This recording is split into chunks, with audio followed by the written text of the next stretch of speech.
Okay, good evening, everyone. Good evening, Joel. How are you doing tonight? Oh, doing really well. Yeah, um, as I was talking prior to go live, I was banned today at the Panda's Tomb. I'll put here the link to the site.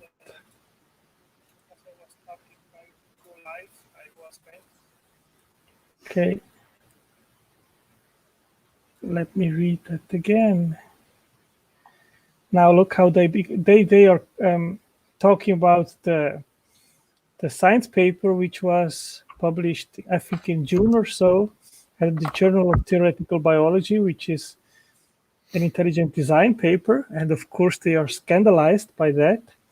And they wrote in the beginning, um, the Journal of Theoretical Biology published a paper by Yockey called A Calculation of the Probability of Spontaneous Biogenesis by Information Theory. The paper became something of an embarrassment for the journal, since Yockey's calculations, which purported to show that a naturalistic origin of life was effectively impossible, were both biologically and mathematically ridiculous. Of course, this didn't stop the creationists from crowing about the paper. So what he basically did, he was calculating the probability of a protein emerge prebiotically.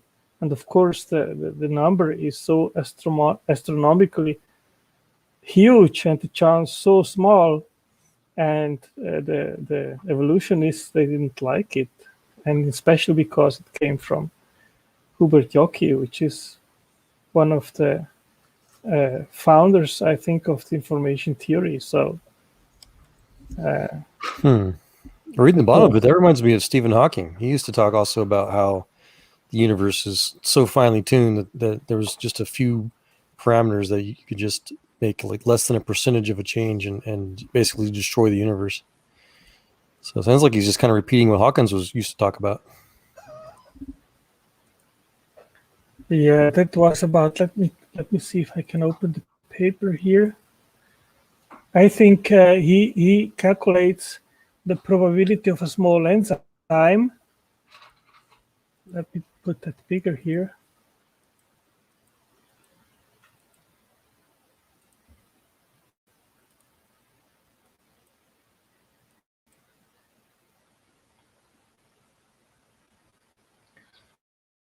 Okay. Previous calculations based on simple combinatorial analysis over estimate of the number of sequences by a factor of 10 to the fifth power. The number of cytochrome C sequences is about 3.8 to the 10 to the 61st power. The probability of selecting one such sequence at random is 2.1 to 10 to the 65th power. So that is, of course, already in the realm of the impossible just by one protein, by cytochrome C. So, Hmm. I mean, this is an argument which we are still bringing forward today. And it has not been refuted. Hi, Keith. Yeah, and it was He's muted. Hey, talking bud. about Sorry. amino Yes, acids hello. are created too, so it's ridiculous. Me. Sorry. And I mean, I bring the calculation of a proteome with for a minimal bacterial cell with 1300 proteins, and of course, then the odds are far uh, bigger, and it's far more improbable that it would happen by chance. Hey, Anton, Joel. Sorry for a bit the hot mic there. How you doing tonight, Joel? I'm doing really good, sirs. How about you? Good, great. You had a good week? Oh yeah. Oh gosh, it was kind of probably too good. Been downright just kind of lazy, I think. But Hey, sometimes it's good to have those weeks to kick back and let your body rest. exactly. Nephilim's having a little debate with Leo Philius tonight on Modern Day Debate in about an hour. But Oh boy. yeah, it should be interesting. Okey-dokey.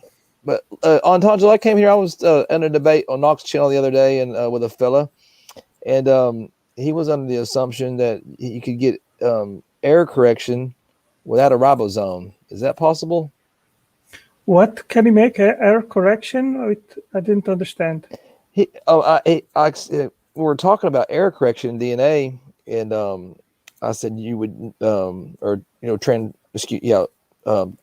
transcription, you got error correction. I said you would need a ribosome first, would you not?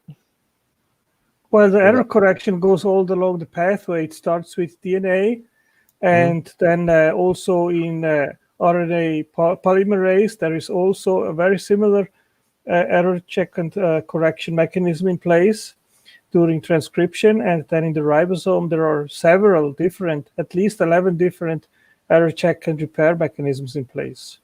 Well, he gave me an example where you wouldn't need one. I could pull it up off the video and show it to you, but I don't really need to, because it's like, I think what he was saying was like they've been able to like maybe not really demonstrate it, but through in a lab they were able to like maybe hypothesize how they could have done it. So therefore we can do it. You know what I mean? So it's no big deal. I just was going to ask you that. Pretty sure you would need a ribosome to do error correction, wouldn't you?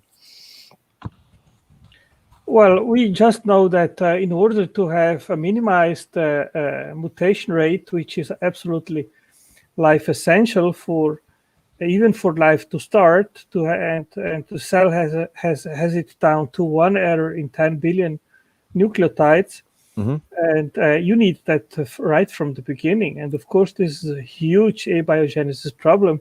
I mean, how do unguided events emerge with error check and correction? I mean, you need to check. Yeah.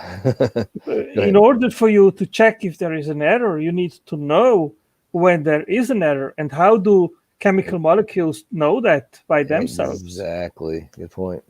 I should have brought that up. Yeah. And then, of course, also the correction. I think it was this week that I wrote up, I did find out a new system of error detection and correction. That is when the ribosome, when the messenger RNA is going through the ribosome and it has no end sign, a stop sign, then there is a mechanism in place which knows how to discard the messenger RNA string. And it is a very, very complex process. And that's truly high technology. And it had to be all there when life began. So the designer he thought in all the possible errors, and he really minimized the mutation rate to a tolerable minimum. Yeah, it's very complex from the get-go, from the jump, and it's kind of funny to me when they try to simplify it down. They never really give. It's hard to pin down a citation for them to give me a citation on it too, you know, because usually they're just a story and not necessarily something that, or a hypothesis, nothing that's actually been demonstrated. You know what I mean? So. Okay. Yeah, I'm still learning a lot of those details as well. I'm imagining that the error correction little AI subcomponents also require some sort of ribosome function to pre-make those as well, and all the little target enzymes and things. So the factory components are necessary to build all of those types of complex algorithms for the factory process. So yeah, I guess one thing that you might be able to help me on is like when exactly do you know exactly in the theory or in well, there's so many different theories in abiogenesis right now, but maybe the leading one, at what point or stage did error correction come into play or into existence, I guess? I think it would have to be assumed it came in the beginning, at the very beginning. Otherwise, life would just be junk. Yeah, I mean, yeah, because if not, how are errors being corrected before that? You know, well, how errors detected? This is life essential. You need to have that when life starts. Yeah. If you don't have the error check and correction right from the beginning, then mutation will simply destroy and the organism, and life will not perpetuate. So this is this is one reason why abiogenesis is so unlikely. It's irreducibly complex, is it not? I mean, is that fair to say? I mean, well, There has if to you be a don't have, I predefined think you cannot reduce the cell and Yeah. have it working without error check and repair mechanisms in place right from the beginning. So I Mhm. would say it is, in fact, it cannot be reduced. You cannot remove Right. these mechanisms. Well, and then we went into that. I went into irreducible complexity, and of course, they brought up the Kent Miller, his his objections to Michael Behe, and what I brought up the mousetrap example. How he said, well, you can remove this, and it may be functional for this, but they missed the point. Like, for a mousetrap and to do its intended function, you need all those parts to be in place at one time. You can't, you know what I mean? You can't just say that these other parts were useful up until then, unless you can show how it happened. And I don't think Mr. Miller ever did that, or Dr. Miller ever did that. Of course, he's a theistic evolutionist, so I mean, he believes in evolution, but it's weird he denies that God had a hand in it, I guess. There's a lot of people like that say that just so they can earn a paycheck at an atheist church, as I call it. Well, they got into the Dover trial. I don't know if you know about the Dover trials? Tennessee? Are you familiar with that, Antangelo? With the Dover trial, yes, they bring it up all the time. Even after 15 years, they still bring it up as a reason to reject intelligent design. I mean, that's crazy, I mean, we know that Judge Jones, he was very biased, and he was a totally incompetent judge in regards of that case. Yeah, for any error correction subroutine, you have to have a pre-designed template. You have to know what errors are what's an error, what's not an error. So even in the simplest human design of things, like with checksum type algorithms, you scan your packet or scan what it is you're trying to create a checksum for, and you create a pre-designed number for that, not usually an alphanumeric number, and then whenever your recipient device gets that string of data, it uses the same exact error correction checksum algorithm to generate a number again, and it just matches the numbers. It's just a faster way of comparing shorter numbers together instead of looking at the entire longer frame of reference of whatever string you're trying, or piece of information you're trying to error check. So even if life does something as simple as a checksum type thing, which I don't think it is, I think that the biology that I'm still trying to learn a lot of it as well, gets so involved and it's so delicate, so intricate that it just, I don't know, it destroys any remnants of any possible thought that it could have ever been random,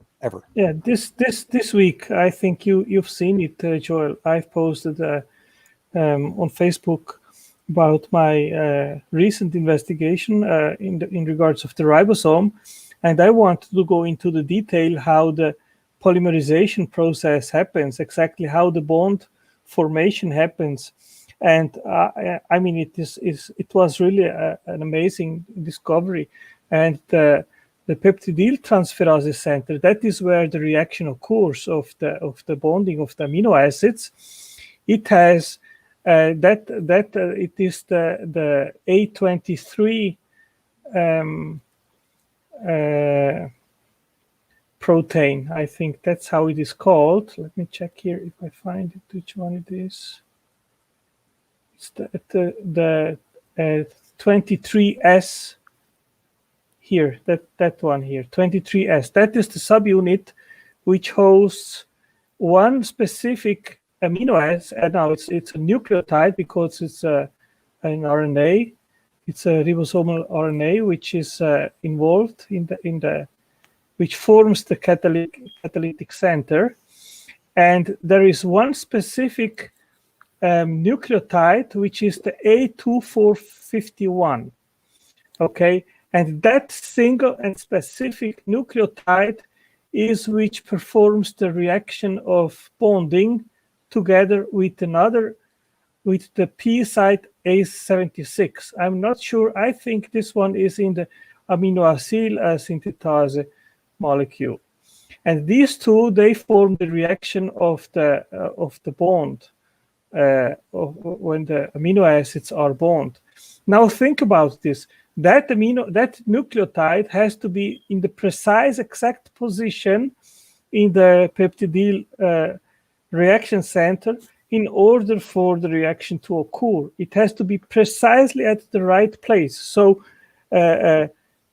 amongst the 2,900 nucleotides which make up the A23 ribonucleotide, that one has to be in the right place in the entire ribosome in order to perform the reaction.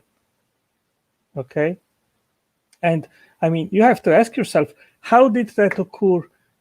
I mean, the ribosome had to be there prebiotically before life began, so you cannot invoke evolution. So how did that configuration, that precise configuration happen where that specific nucleotide was set at the right place in the right geometrical situation to be able to perform the reaction? Now, there is another very, very interesting detail here.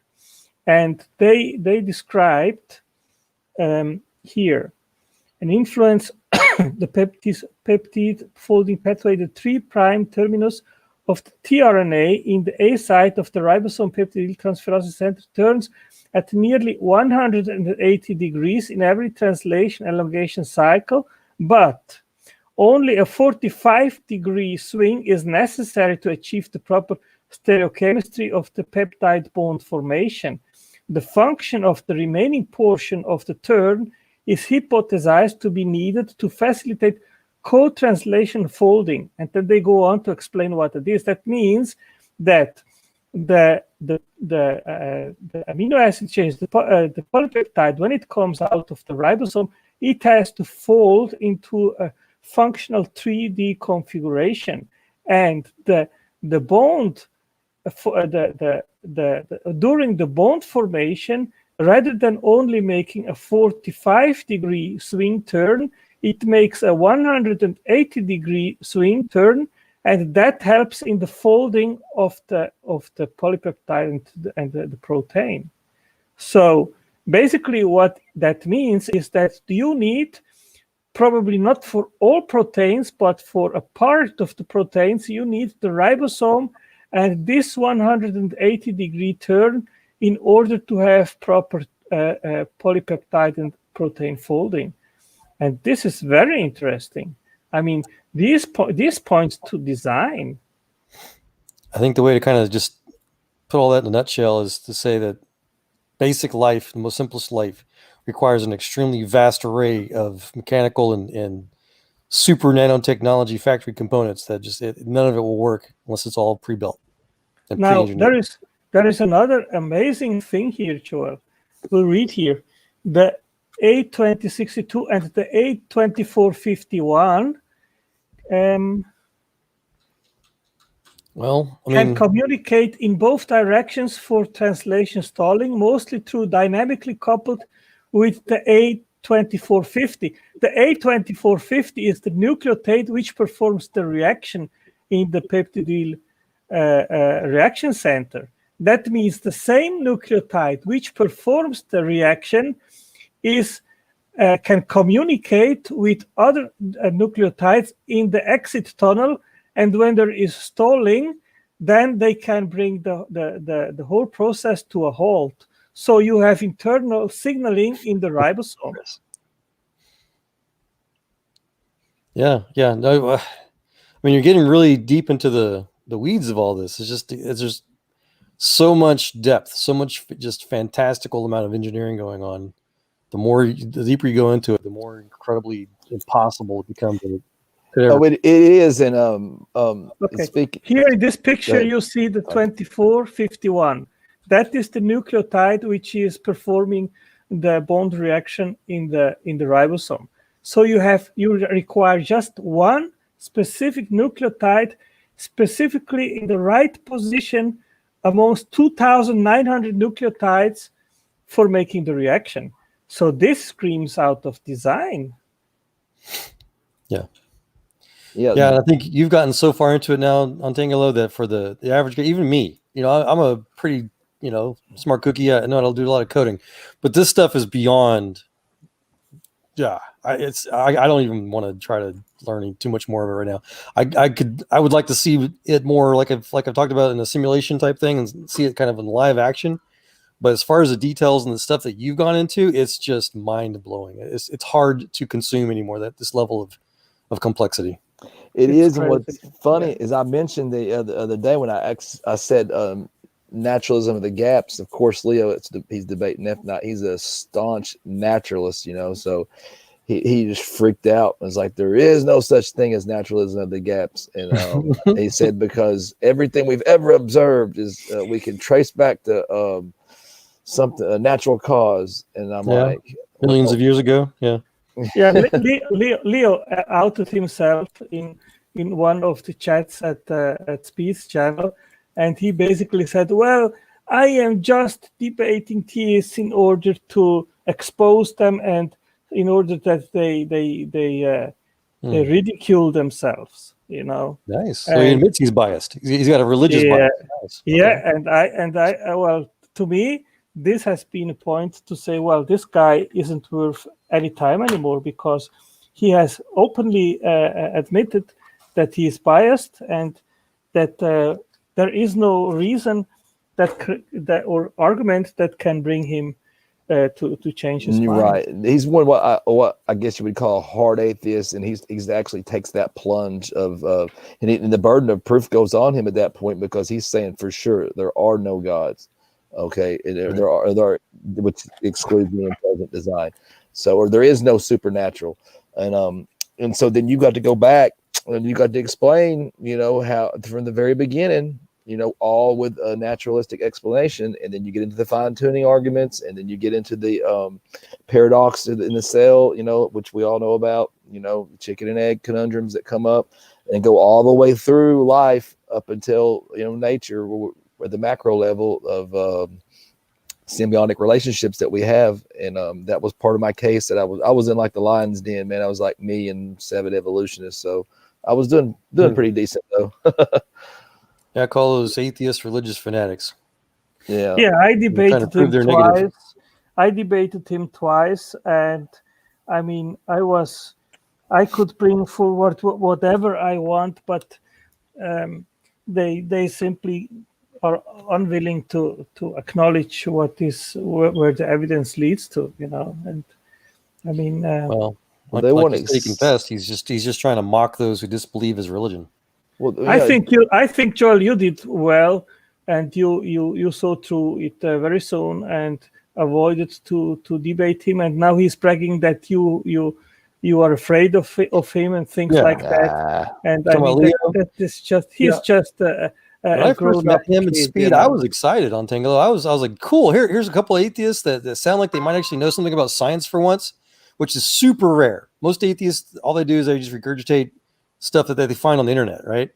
And I saw we were chatting in email. We were going to set something up to have a nice, cool formal conversation with them, but they were so unprofessional and they were just so rude that I told them, look, I'm sorry, I don't want to talk with you guys. Leo has I'm not interested. condition. I'm not for sure. think Smokey has said, maybe mentioned maybe Asperger's, and I think Leo maybe has confirmed it. I'm not sure, but he does go into, he gets really aggressive but he can be okay whenever he's doesn't go into that mode. But when he goes in that mode, it's just there's no rationalizing, and you can see where he loses it. When he's challenged.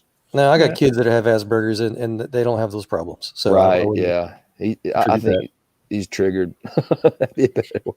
Well, when I debated him, I didn't know him. I didn't know him before, so I was basically debating someone blindly, let's say, and it was obvious to me after the debates that he was close-minded.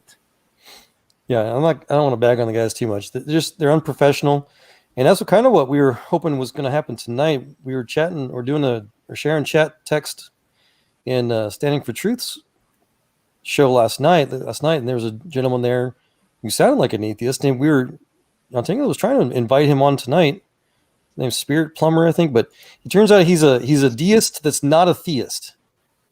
If that makes any sense. But I was hoping he'd be here tonight to talk more about what I wanted to kind of go into, just the idea of whether or not atheists can be scientists at all, if they can even really, as we were talking now, be able to comprehend the science they pretend to preach from. Well, to be honest, Joel, for me, it sounds strange when you say that in science we don't meet any atheists. And I mean, I am not like you. You work in the field and so forth. I don't know exactly what your experience is, but I meet so many scientists which are atheists. So many, especially in my chats and so forth on the internet. But are they actually doing things outside of some sort of academia thing? Okay, yeah, but that's what I'm saying. So when I grew up, I started getting into science jobs and all kinds of stuff. I had the same assumptions. I grew up in public education and assumed that 95% of all scientists were atheists, just like everybody else seems to. But when I actually started doing the work and so I started talking to these people and actually, having a career in these things, it's like, what the heck? There's no atheists anywhere, And I was trying to share the details, but yeah, academia is not science. It's not. They're church groups, and they rely on things like peer review. That's exactly what the Vatican did. Whenever it would, just subjugate people like Galileo and whatnot. That's not science. Yeah. I can go in all kinds of details. And I was hoping this guy said he was going to break me free from my belief or my idea, whatever, my experience, that there are no atheists in science. And so I was kind of excited for it. I've talked about it off and on for a couple of decades now. I go into the details. I've researched, I've tried to say, okay, where's a good, example of an atheist or group of atheists that have done some significant good scientific work, and I can't find any. So I've come to this conclusion now that there are no significant scientific breakthroughs by any atheists. All new fields of science are all done by theists. There's no atheists that started a field of science. And even like science prizes like Nobels and stuff like that, very, very few atheists ever get any kind of prize in any kind of science thing. And even the few that do, it's in mostly useless stuff. I mean, I go into the details. I can give examples, and I love debating. I love debating science and technology in general. And so those kind of conversations that usually opens those types of topics up wide open.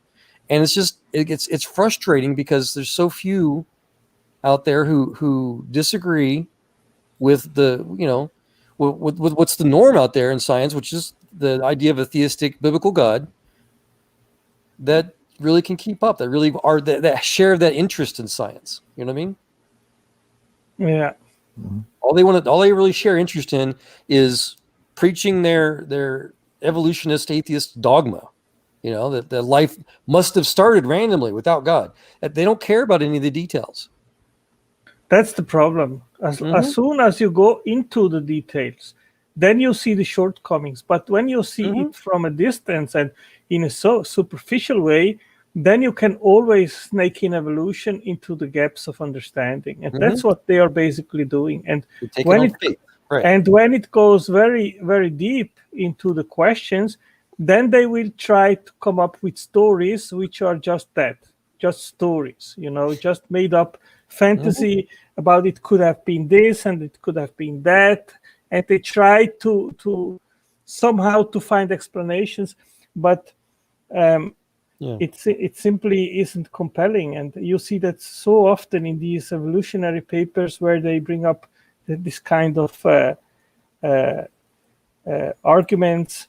Well, it could be, probably it happened, we suppose, we suggest, all that kind of dialogue, Right. So I took a lot of the articles that the people you've been debating with on Tangle, I took their articles, and in the very first paragraph of the abstracts, I highlight where it says, this is based on assumption, we presume.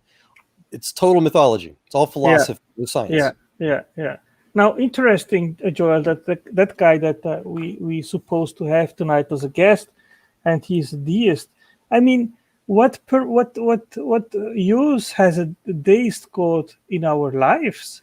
I mean, if that deist God simply created the universe and then let it go to its own history without intervening and without interaction with us, then what is the purpose of that? Why would Yeah. such a deist God have created the universe at all? I mean, seems Well, and like I shared with them, the etymology of the word deism started around the 17th century, and it was supposed to be the opposite of theism back then. That's back before there were, because that was during the Renaissance, when science was more mainstream and public, and so atheists, were shunned. Atheism is just, it's horrible whenever in a society that actually is relying on science. But so yeah, and then it went away. It was mostly in the English term whenever atheism started to become more prominent or whatever. But yeah, no, it's ridiculous. My assumption and what I was going to hope to try to learn tonight, and hopefully he will still come on to go into it together, is that a lot of atheists try to presume that they're deists or whatever to try to avoid basically being embarrassed in their atheist churches. yeah. Hello, So, I'm not a evolutionist. theist, I'm a deist, without knowing what it means. Yeah, let's welcome our guest here. Hello, good evening, evolutionist. What's up? What's up? How you guys doing? Fine, thanks, and you? Doing well. I'm doing better than I deserve. That's what I said earlier. I missed your name the other night. I thought it said evolutionist, hater of God, but then I missed the R part, and that's very important. Yeah, I'm just trying to join around and learn more.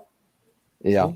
Do you have a better name that we could call you by? Yeah, you guys can call me Will. Thank you. Okay. Yeah. Okay. If not, I was going to try to abbreviate that, but with the EAHOV, it'd be hard. Yeah. Redefine living, he brought up. Yeah. And they so, and I had that experience myself. And Hello. Hey, Matt. Welcome, Matt. Hi, how are you? Fine, thanks, and you? Nice to see you at my channel. Good. Yeah, I was following your debate tonight, and I'm learning so much from you because philosophy is not so much my focus, but I mean, you got that little boy so fantastically well, He didn't know what he was doing in some areas. He made a lot of mistakes, and I was explaining to somebody just a little bit ago that when an atheist has the worldview he has, there's only so far that he can go down logically. And I've done this for so many years that I've repeatedly found atheists to get stuck at certain levels of argumentation because they cannot go any further than that. And that's what happened to him. And he can't see beyond it. He can't see the problems. So, I would argue they can't even begin to use logic at all because they're trying to prove a negative. right. And it's a problem if they're going to do that. Now, they can use logic, but they can't justify the laws of logic, which is one of the things. They cannot ground it. They cannot ground it, and that's their problem. Yeah, and again, I would argue they can't even use logic. They can fake it. Yeah. Like as you're talking about, it sounds like they. I mean, Francis Schaeffer, he made a great point in regards of that if we are just a product of evolution, and then how can we trust our thinking and our logic? I mean, That's right. Because evolution is not a conscious process; it is just matter evolving. So, you cannot justify anything what you think or trust what you think, and that's of course a big problem for evolutionary scenarios. Oh yeah, evolution had a lot of problems too, and science is a philosophical basis for learning. And the only way to know this, well, I would get into some other stuff, talk about things, but yeah. So anyway, so who is everyone in here? Joel are you all Christians or what? I am. Yeah. Yes. Yeah, we were expecting someone that is a deist. He said that he would show up tonight. We hope that he will still show up and bring forward his views, but so far he hasn't. Let's see. Yeah, I'm the tech freak, I guess, Matt. Nice to meet you. Yeah. What kind of tech freak? I told about usual. I said that we had a Christian Scientist tonight at our channel. So that's Joel, Matt. Yeah. You name it, I guess I've done it. I started in military electronics and then moved on to nanotechnology and quantum physics. And then, I'm a coder. I've been programming for 30 years and I've done AI and virtual reality and augmented. Used to work for SpaceX. I mean, you name it. I enjoy it. Wow, that's cool. Yeah. I like that stuff. I don't know if I'm a geek or a nerd or both. My wife's in the background. She's not listening right now though. Sounds Yeah. fun. It sounds fun to me. So I guess I'm a geek too. Shall I hear Miss That's Joel, fun. how's Miss Joel doing? Mrs. Joel? She's over there playing her game. Yeah, my kids call me a mega nerd. There's a story behind it too. Okay, so tonight is Neff against Leo at the modern day debate. Is that correct? Yes. What? I don't laugh at people. Yeah, he's debating them in a little, not too long, maybe a half an hour or so. I'll probably watch that. I'm pretty good. I like Neff pretty good, so I think it might be a pretty good debate. What's the debate topic? Between whom? It's between Leo Phillips. You may have seen him online in these chats in the circle, and Nephilim Free, which I'm sure you've probably heard of him. That name I heard. So, what's the debate topic? I want to say evolution, but Let me check. yeah. I'll check here you quickly. can probably check Just a faster than moment. me. Leo is kind of pseudo famous for being a wannabe physics guy. Yeah, he said he's a theoretical physicist, and but not by trade. So It's creation against evolution. Ah, There you go. okay. All right. Yeah. he's a staunch naturalist, like I said earlier. So he takes he came ahead. up with that thing of block time, and I really didn't go much into A time and B time, and so I didn't understand exactly what he wanted to tell me, what he wanted to say. You know, he says that because the time is not is static, that means that that the Kalam cosmological argument is incorrect, and that there cannot be a causation of the universe. So many He- assertions, you know. Well, he actually argues that as far as causation, that everything doesn't have to have a cause. So Right. that's Which- Well, then, if things don't have a cause, if you don't necessitate a cause, then how can you trust the universe? Because Well, that means yeah, things are but- popping out of existence without causation. Right. And if there's no causes, you can't have any effects. That's This what- goes into my conclusions about how atheism or atheists can never be scientists, as Einstein complained, because they ignore just basic laws of science like causality. Right. Yeah, I mentioned that to Neff the other night. So because we had actually me, Neff, and it may have been Joel. Was it you, Joel, or somebody else? I can't remember who it was. It was me and Neff, and somebody else was. It was George Bond. Excuse me. We were questioning him on that. So I reminded Neff. So maybe if that comes up, he can pin him on that because that's I don't know how he can make that claim. Yeah. Matt, I wanted to ask you something. Recently, there was at the line someone paid a super chat and asked to Matt Dillahunty, who are the worst callers that called into your show? And he brought up 5 names, and he put me You're and the top you list? and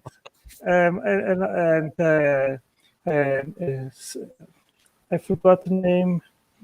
And Scientific, another okay. yeah, and G-Man, I think, and also that Australian guy, which is an evangelist, which he debated recently. I forgot his name. The Banana Man. Man.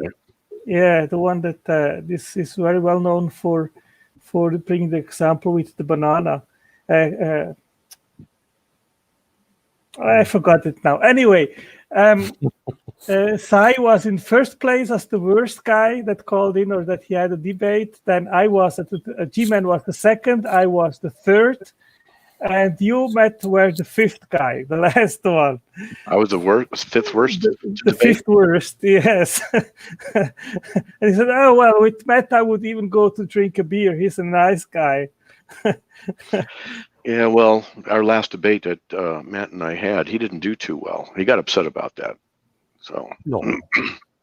Well, I called in about 5 times until they blocked me at the Atheist Experience, and every time he did hang up on me. Only once he didn't, because he had a bet of $20, which he didn't want to lose. so what's your accent? Where are you from? I am Swiss Italian and live in Brazil. Oh, okay. So you speak Portuguese then? Yes. Wow. Yeah, one of our missionaries is in Brazil. Yeah. Okay. Yeah, just curious. No biggie. Well, Yeah. Matt and Will, you guys haven't really told us much about yourselves yet. Yeah, well, I'm from Canada. I'm a French Canadian. I'm 15-year-old and I'm trying to learn more about Christianity and everything. Oh, cool. Yeah, that's very good. I have actually a young guy at Facebook, which is 16. He's an Indian guy, and he frequently messages me on Messenger and asking things and so forth. And this guy with 16, he has so fantastic and well elaborated answers to atheists. And if you read them, then you think, hey, this guy is already 30 years in apologetics. And I really love to answer to these guys, because that is something that we are really useful, because we help young people to educate their apologetics with our experience, and we know that is really fruitful for us. And these guys are in India and far away; they can reach out to other people, and that's really something. I think my ministry today is about 80% for Christians and 20% reaching out to atheists, because Okay. we can edify and solidify the faith of Christian brothers so well with natural theology and with what we investigate in life, in biology and biochemistry. Right. Leo, on the modern day debate the other night, Praise teamed up with a 13-year-old, and I didn't know it until after the debate. No one did, that he was 13, and Wow. he made a couple little small errors, just conceding points he probably shouldn't conceded. But man, I was blown away. He was 13 years old, and I know we have another one.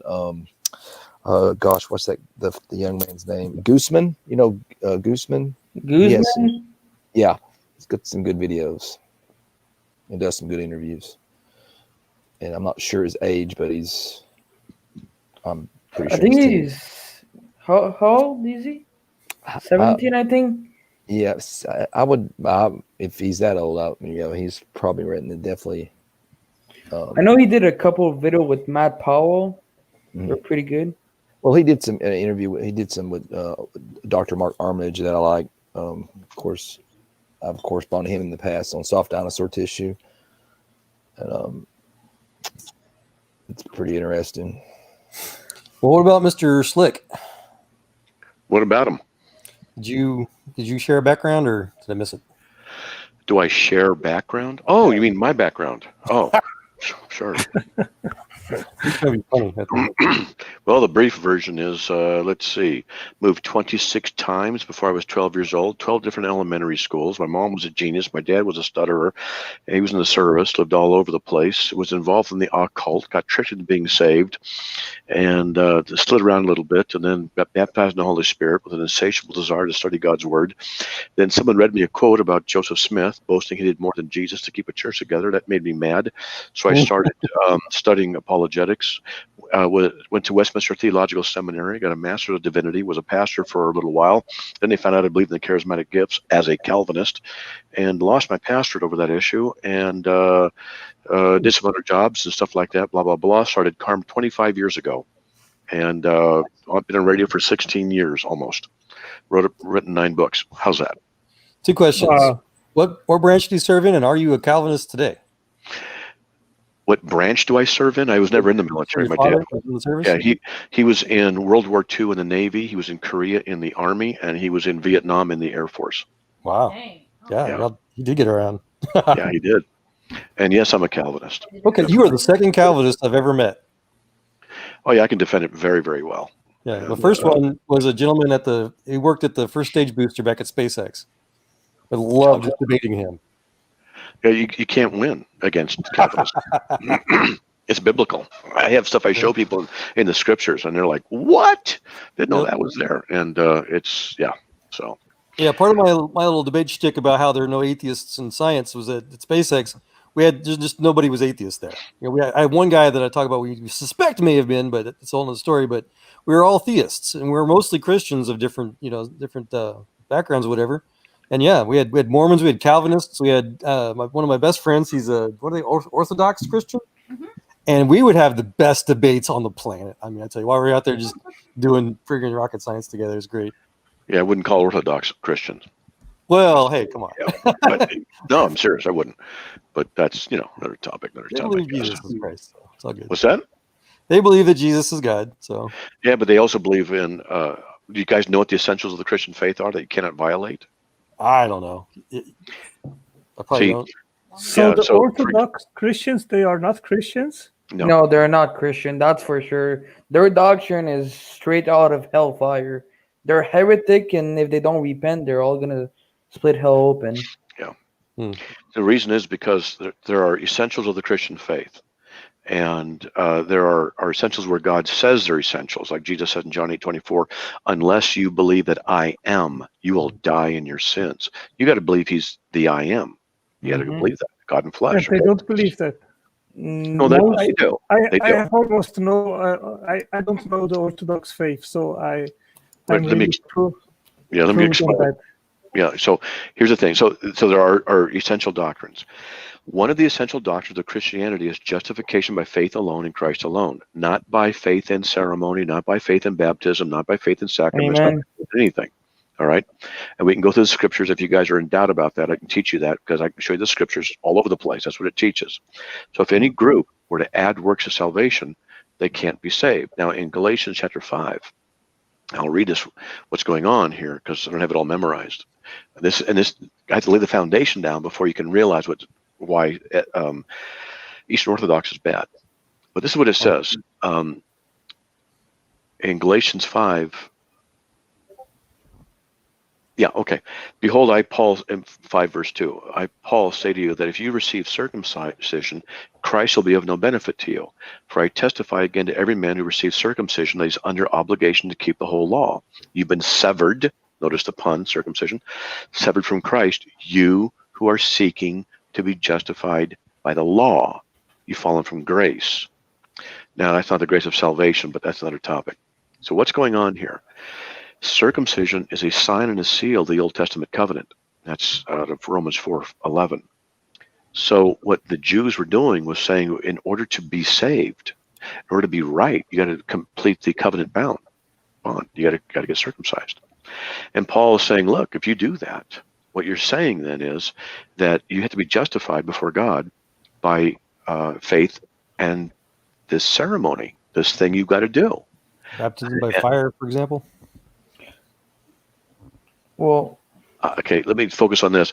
Not sure what baptism by fire means, but so what he's saying here is that circumcision, which is a representation of the law, and anything you do, just one thing, circumcision, then you're obligated to keep the whole law, because what you're doing is seeking to be justified by works of the law.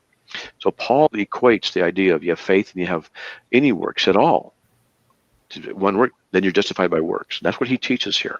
The Eastern Orthodox people teach that you have to obey certain laws belonging to their church in order to be saved. And because of that, they violate one of the essentials of the Christian faith, so they're not a true Christian church. So basically what the Roman Catholic Church also teaches, that it is not only faith, but also belonging to the Roman Catholic Church, Right. and doing certain things. Now, I have always hold also a very strict, let's say, very close interpretation of that. But I mean, in recent times, I am questioning this a little bit, Matt, because I have met so wonderful and nice Catholic people, and they love the Lord, and they really sometimes they make even more than we do, you know. Yeah, but they can love the Lord and be in error soteriologically, and so therefore they're outside the Catholic faith. There you go, Paul. Sincerity doesn't mean mistake. We have still echo, Paul. You gotta mute your YouTube thing, Paul. Here you go. Well, not Yeah. Paul, not your Steam. Paul, you have still echo. Mr. Matt, I had a little question. Are you a hyper Calvinist? Do you believe No. in predestination? And Predestination is not hyper-Calvinism. Predestination is biblical, and it's what the Bible teaches. So I believe in it. all right, but you don't believe that baby go to hell like some Calvinists believe?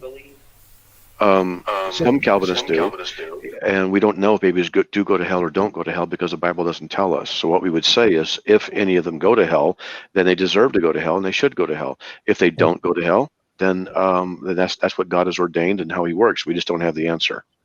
Here, real quick, guys. Hey, Paul, don't mute your StreamYard, but mute your YouTube channel if you've got that in a separate browser. I think that's what's causing the echo. Yeah. Yeah, probably just close it out if you're in the chat. But if you have Unless, questions, unless you want I'm gonna to answer stay, it, but- unless you want to comment in the chat. Excuse me. Sorry. You have still echo. Echo across the world. Where are you from, yeah. Paul? I don't know what the problem is then, because I've closed the YouTube bit down. All I've got open is StreamYard. I remember you. You're the guy from Britain, aren't you? Yes, that's right. Yeah. You're that cool atheist. Yeah, you've got to have it open somewhere on your browser. You might have to look that. It's got to be for the echo. You have still echo, Paul. I wonder if I put headphones on, would that help? Well, something's feeding back into your mic. So, yes, if you're on speaker or something. Yeah. All right. I'll jump back in a minute. I'll try and sort it out. You're fine. Yeah, he's cool, guys. If you haven't met Paul yet. Yeah. He's an atheist that's looking for the truth. Amen. I'll pray for him. We have still echo, Paul. Yeah. Well, if Paul's muted, there we go. Okay. So there's no more echo, right? Yeah, Right. I'm muting him, and then the echo is gone, so it's him. somehow. Yeah, somewhere. if he wants to talk, then we can probably tolerate it, and then he can mute himself when he's not talking. Probably be fine. Go ahead. Sorry, Antangelo. So, I mean, I understand that if we are looking at very strictly biblical, then Catholics, they are not true Christians and are not saved. And I mean, with all these kind of different doctrines and traditions and so forth. But I really don't know, I don't know if all Catholics are going to hell, Well, what I say in my radio show is that if anyone believes official Roman Catholic theology, they can't be a true Christian. That's not to say that there aren't Christians in the Catholic Church, but official Roman Catholic theology is Antichrist. Oh, that is for sure. That we have no doubt. I was raised as a Catholic, and after studying it, I left the Catholic Church and became an evangelical Christian. And we are aware that the traditions and so forth, they are not biblical. But what I see is there are some very, very fine Catholic people which love the Lord, and they do eventually even more than we do. And you see the signs of a renowned people of where they really they live the Christian life, And for me, it's hard to imagine that because maybe they are not even aware that what they believe is not biblical or not correct. Maybe they have just been indoctrinated in Catholicism or so forth and so forth. And I don't really know if they really can't be saved. And I think some will be saved. Sure, of course. Yeah, but most Catholicism in real life, they're just brainwashed, and it's really sad for them. Yeah, that's the problem. That's the problem. And when you are raised as a Catholic and so on, maybe it's really that they are brainwashed, but they are not Catholics or by bad faith or so. They think they having the correct faith, Yeah. Well, I was raised Catholicism, and I turned towards Baptist faith. Yeah, I was gonna say, guys, I like to quote Jesus and all that kind of stuff. But Paul, you want to test your mic? I cannot unmute you. You have to try. Test. So let's check. Okay, Echo. now it's I didn't better. hear an echo. Yeah. That was it. Still Nicholas was getting an right. echo. You're right. No, Well, sir. No. There's no echo, but now you're too quiet. Yeah. Yeah, increase your mic input. Oh right. I don't So know if it's, coming through this late bit. night, I don't know huh? if it's. I'll just see if I can change. Yeah, there the should be a setting in audio. Windows or something, or in the mic settings for StreamYard, maybe. Yeah, I think it'd be be like a slider to- stream. Yeah. There you go. Right. What's that Mic like? check. What's that like? 1, 2, That's 3. good. Thank you. Good, Right, yes. brilliant. Yeah. Great. Got there eventually. You reminded me that the first time I keyed down on a key panel back at SpaceX, and everybody said, "Joel, you should be in radio." I was like, "What?" See, I love ya. Okay. Sorry. Yeah, I'm banished to the shed at the moment because it's what time are we on here? It's just coming up to 2:00 in the morning. The wife's just gone to bed. It's a nice looking shed, though. It's a summer house. So when the wife went to bed, I saw Matt Slicker come on, and I thought, I'm going to have to jump on here. If Matt Slick's on, I've got to do. just so that I can say that I've actually spoken to Matt Slick. So Matt, hello, my name's Paul. I live in the UK. That's my claim to fame. Okay, well, you see, I wasn't going to say anything. That way you couldn't say you spoke to me or I spoke back. So, but I guess I blew it now. So, how are you doing? You've blown it now. Yeah, I'm very well, thank you. Yeah, funny. Good. They said you're an atheist, right? I am an atheist, yeah. Okay. But he's Are a you nice one. Yeah, I know bad. an atheist is too. Yes. Yeah, just because he's an atheist doesn't mean he's an idiot, you know. So, are you strong atheist or weak atheist? I would say probably strong atheist. Okay. When it comes to the UK, there's not that many people actually hold a God belief. It's quite a secular country, really. And at work, I don't know anybody that, friends-wise, none of them. The only person that I know that's really religious is my sister, but she's not that religious. Me and her don't discuss it. It's just something that just doesn't come up. It's like religion is something that is so far in the background, nobody's really that interested in it.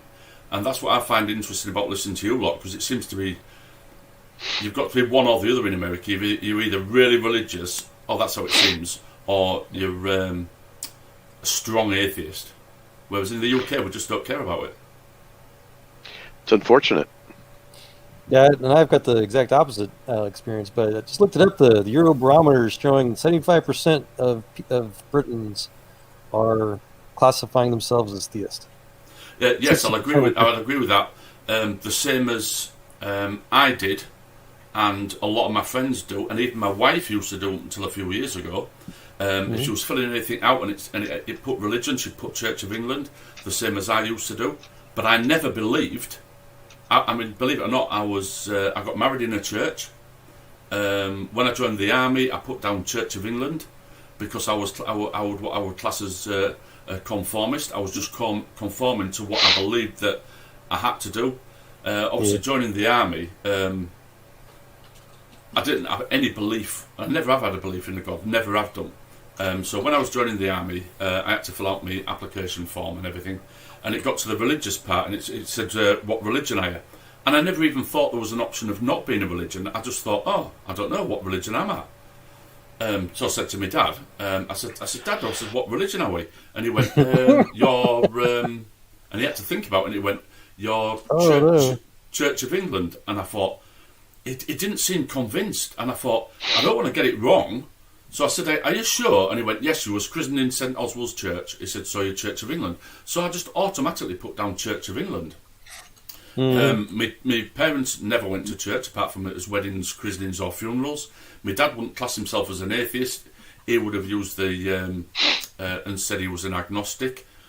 But again, it never ever came up, didn't religion. Yeah. So I joined the army, and on my dog tags and on my ID card, it said Church of England.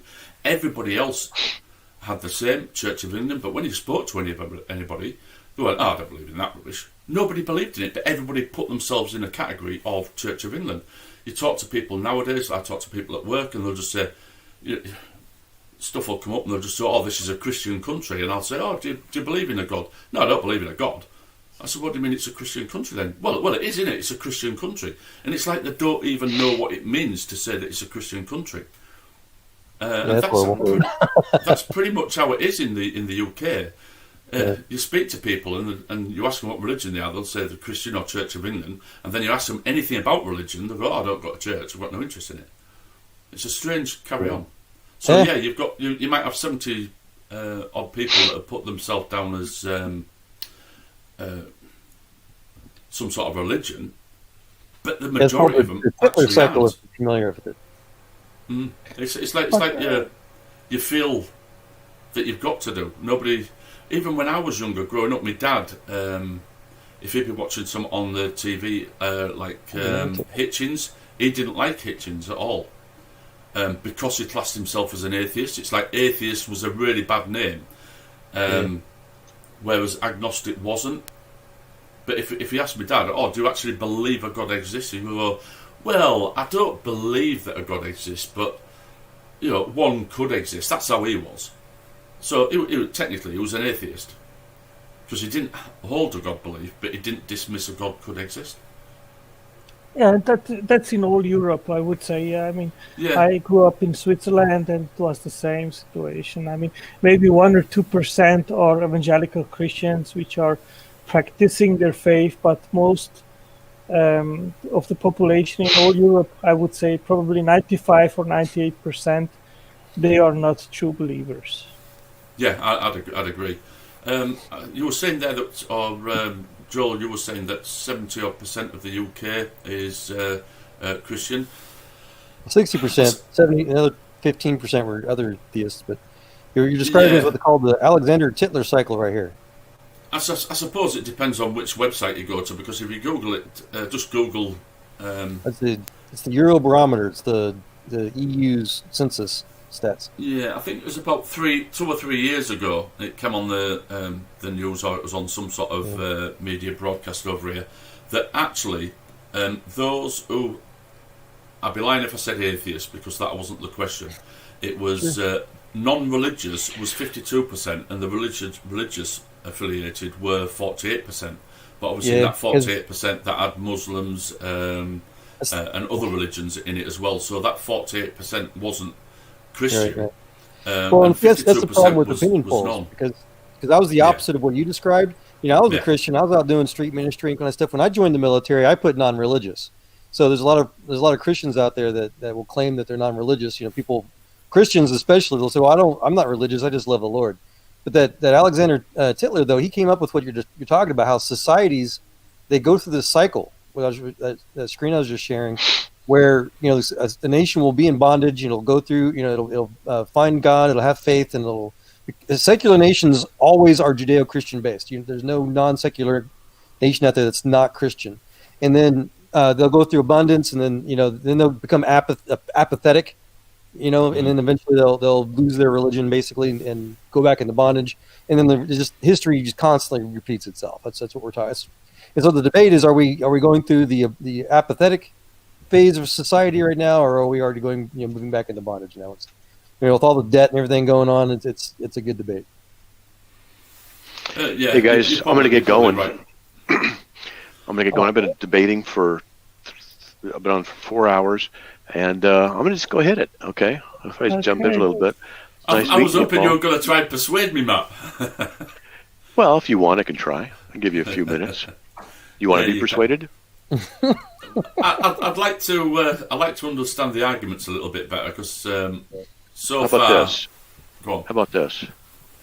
The book of Acts is written by eyewitnesses. And the book of Acts does not contain the death of Peter and Paul, which happened around 62 to 64 AD. Let's say 62 is an easier number. And it does not contain the death or the destruction of the Temple of Jerusalem. Now, the book of Acts is really interesting because it does contain the death of Thomas and the Jerusalem Council in Acts 15. It contains historical evidence, and it is a book of history of the early church. So it doesn't contain those documents or those citations, which means, most logically, that it was written before the events of the death of Peter and Paul and the destruction of Jerusalem in 70 AD. The reason that's important is because the book of Acts is early. You have a lot of liberal scholars, 120 AD, 90, crap, because the book of Acts contains historical evidences. It contains stuff, and it does not contain the death of Peter and Paul. That's important, particularly in Acts 7, when they very well recorded the death of Stephen. So why is it not recorded? It was written before. This is just internal evidence. Luke wrote. Go ahead. I was just asking, what's the relevance to that? The relevance is this. The relevance is this: that Luke wrote the book of Luke and the book of Acts, but he wrote the book of Luke first. The book of Acts was written second. And to verify that, just go to the book of Acts, book of Luke, read the first few verses of each, and then you find out. So, how many years was Luke written before the book of Acts? Well, we don't know exactly. So let's just say 5 years, 5 or 7 years, okay? 'Cause it takes a while to gather information, and it looks like the book of Acts might have been produced by Paul as a defense for Paul in Rome and out of Philippians and stuff like that. Okay. So let's just say, for the argument's sake, just for easy numbers, that the book of Luke was written around 55 AD. Most scholars agree the book of Matthew was written before that. Let's just pick a number, 5 years again. That make it 50 AD. And the book of Mark was written before that. Let's say 5 years. That's 45 AD. Now, these are rough numbers, but I want you to get the concept.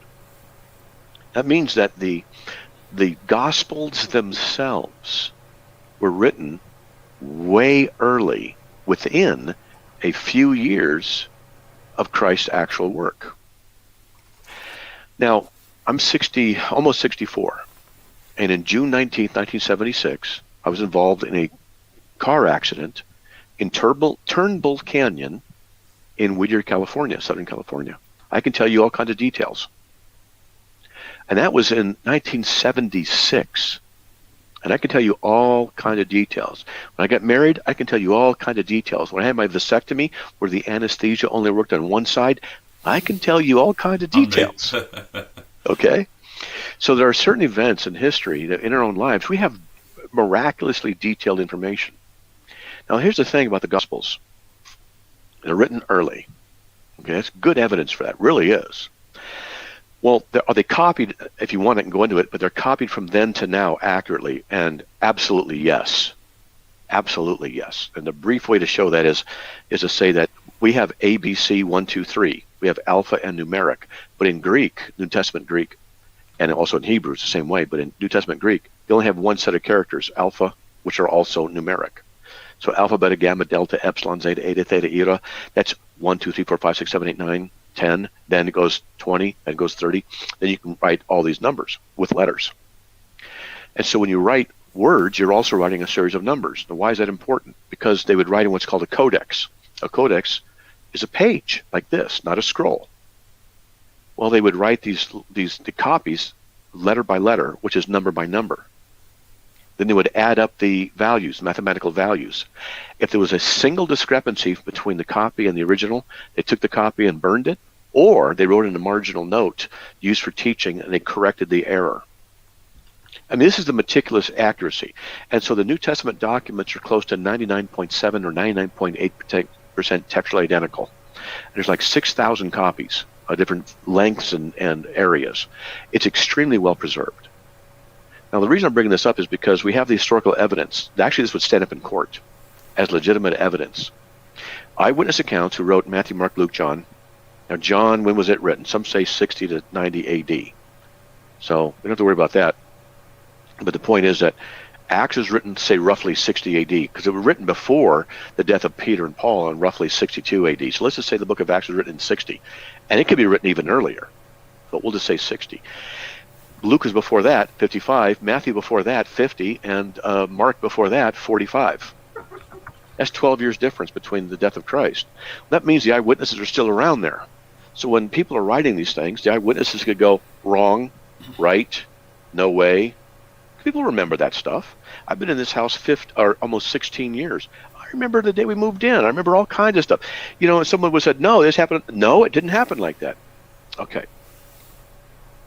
Now, what do those Gospels contain? They contain information about this guy named Jesus, who walked on water, rose from the dead, raised others from the dead, healed people, did some miraculous stuff. Now, it's either the case that it happened, or it's not the case that it happened. It's either the case that Jesus did do it, or it's not the case that he did do it. So let's work with the it's not the case. Let's just make up the reasons. Why would they write these things about this guy, saying he did all these miraculous things when he didn't? Let's just work with that. That brings up problems. Back in the Roman time, there was something called Caesaropapism, Caesar worship, Caesaropapism. And you had to worship Caesar, but they let the Jews not do that. And that's another story. They let them not do that. So the Jews in the leadership were in cahoots with the Roman Empire, who geographically wanted Israel to be a satellite view or satellite position of their political power because of the way the geography was in the area. Mediterranean you could cross or not, which was dangerous a lot of times, or you could travel around that horn, where Israel is. We had to go through deserts and mountains and stuff like that. It was an important geographical strategic area. But because it was so far from Rome, that they let the puppeteer rule, who usually was a Jew. And that's how they kept the peace. Why is that important? Well, because if anyone was going to say, well, there's this guy named Jesus who fulfilled Old Testament prophecies. Now, they had the Old Testament. They could go look at the Old Testament and say, well, that's not accurate, or it is accurate. And that's a whole other topic, because it was accurate. And I could show you stuff out of the book of Daniel that's just, you're like, what? But nevertheless, because if they were to say, let's make it up about this guy named Jesus, well, then all the Jews have got to do is say he never lived, and say the Romans he never lived, which there's no evidence of that at all, or say, well, he didn't rise from the dead, he didn't do this, he didn't get crucified, he didn't do this, all these miracles, things like that. But then here's the thing. Why would a bunch of men write about Jesus if it was a lie, when the effect of that lie would cost them their lives? Because it was saying that Jesus was God in flesh, and I can give you the quotes in the New Testament.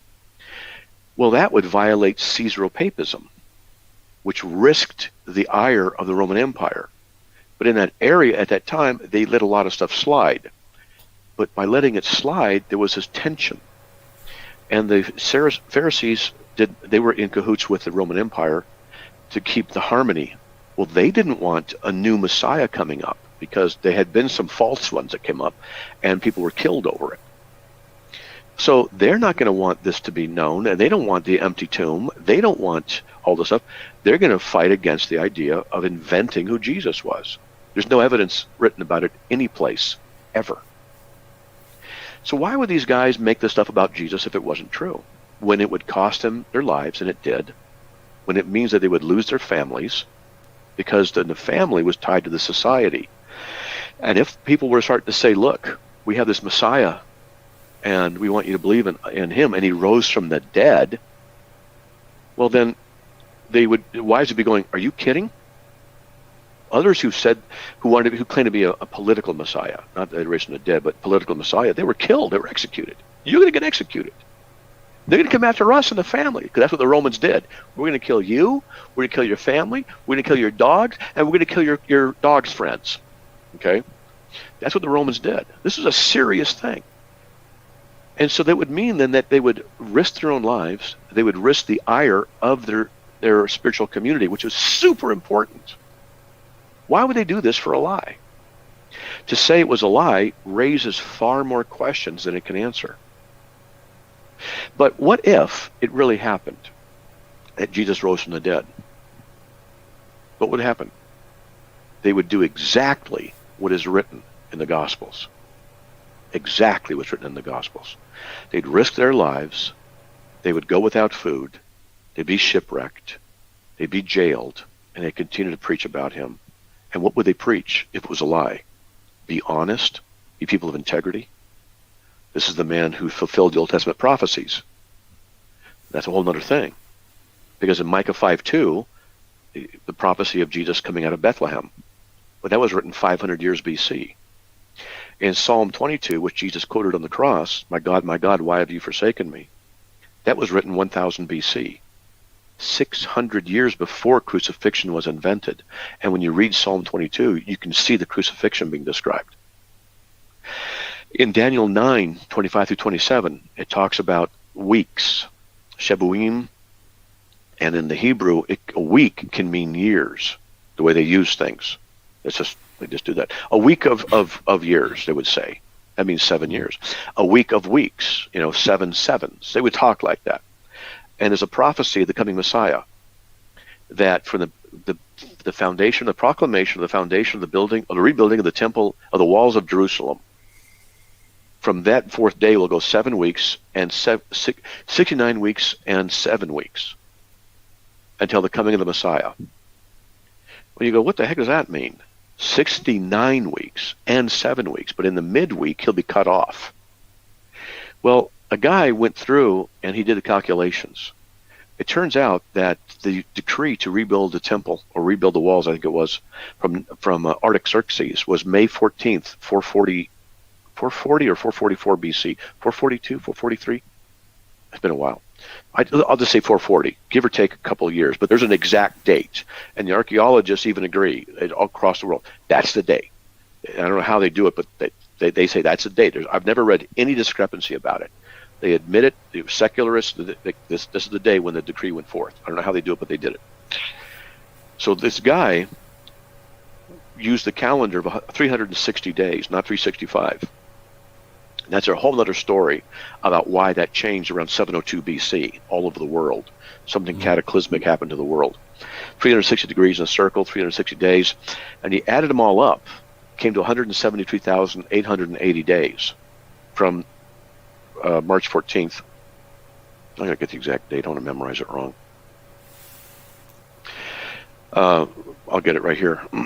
Opening up. I teach on this occasionally, and I'll show you some more stuff here. I can share my screen. I can show you some stuff if you want. Come on, where is it? In fact, if you want, I'll do that. I'd be glad to do that. Spend some time to show you stuff about the Bible. Where'd it go? 173,000. Come on, where are you? There it is. March 14th, 445 BC. March 14th, 445 BC. And let me just share my screen. Is that okay with you guys if I do this? Yeah, sure. Go ahead. It's very interesting. Okay. Yeah, it is. All right. Okay, can you see that? Yeah. So, Shabuim, 7 years, he'd be cut off, and he was. He's cut off 3.5 years into his ministry. 70th week is a future 7 years. Daniel 925, 7 plus 62 weeks equals 69 weeks of years. Is 483 years. The 360-day cycle thing comes out to this: 173,880 days. It's all math. And that was, when they added it up, the prophecy is, from the issuing of a decree to restore and rebuild Jerusalem until Messiah the Prince, there will be 7 weeks and 62 weeks. That many days added up is when Jesus came into Jerusalem on a donkey. And what the people recognized him as the Messiah. Right there. Here, let me show you some other stuff. I'll just go through some stuff quickly.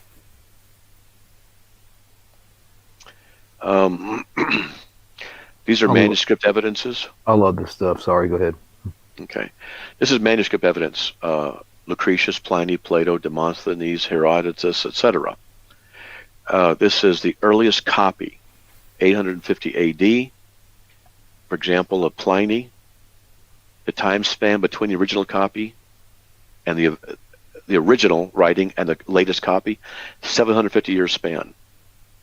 Lucretius, 1100 years span. Plato, 1200 years span, and go down. Euripides, 1300 years. Livy, they don't know. They don't have the information on it. Tacitus, 1000 years. Homer, the Iliad, 500 years. New Testament, less than 100 years. Now, if Jesus was crucified in 33 AD, give or take, because the days are a little bit off from the original calendar, then the writers, if they were alive at that time, they could have lived into the 90s, into the hundreds. So we just say less than 100 years. Okay, but nothing in ancient history even approaches this. Nothing. Okay. Now, the Bible inspired. The funny thing about math is it relates to actuality. We could build a roller coaster on paper, build it, and it works because math works. So if something is impossible mathematically, it can't happen.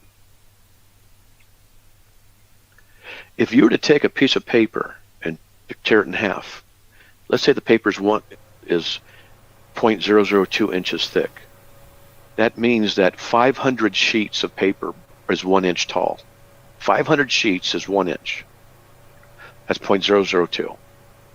You tear that in half. 2 pieces. Tear that in half, 4 pieces. Tear that in half, 8 pieces, 16. Do it 50 times. How tall is a stack of paper? Take a guess. 25 foot. 25 feet. Not bad. Better than my guess when I first heard this. 35.5 million miles. I wasn't even close then. Yeah. Now the issue is it's 2 to the 50th, which is that many pieces. Okay? I'm just showing you this because it just has to do with exponential notation. 2 to the 50th power. All right? Now, there's what's called the universal probability bound. The number of atoms in the entire universe is roughly 10 to the 80th. That's the estimate. That's a high estimate. A hugely generous estimate of the age of the universe is 18 billion years old. That's 10 to the 18th seconds, just coincidentally 18 and 18. The fastest rate an atom can change its state is 10 to the 40th times per second. So what's the maximum number of events that could occur in the universe? If every atom was changing its state, every atom in the entire universe for 18 billion years at the maximum rate, then it'd be 10 to the 138th power. That's how many events in the universe. In an 18 billion year old universe, if every atom was changing its state, electron valence shift, the maximum rate, 10 to the 40th, which is Planck's constant, that's the 10 to the 138th power. You with me? It's a humongous number, right? Just it's incredibly huge, right? That's nothing. Bible prophecy. Singularity theorem. So we have different places in the Bible. He's born of a virgin, born at Bethlehem, preceded by a messenger, crucifixion, etc. There's like 300 prophecies about Jesus. And then we have all kinds of stuff. We have I will go this way. We have a detailed prophecy. I don't have time to get into everything, but there's a lot of prophecies in the Bible. What are the odds? Dr. Peter Stoner, the chairman of the departments of mathematics and astronomy at Pasadena College until 1953, chairman of the science division, Westmont College, 1957, professor emeritus of science, Westmont College, professor emeritus of mathematics and astronomy, Pasadena City College. It's in California area. I've been to those places, actually. He calculated that the odds of Jesus being born in Bethlehem is 2.8 times 10 to the 5th power. I don't know how he did it. I'm just telling you, this is the mathematician did this. He's in statistics. And messenger sent ahead of him, that's only 1 in 1,000, And this is 10,000, right?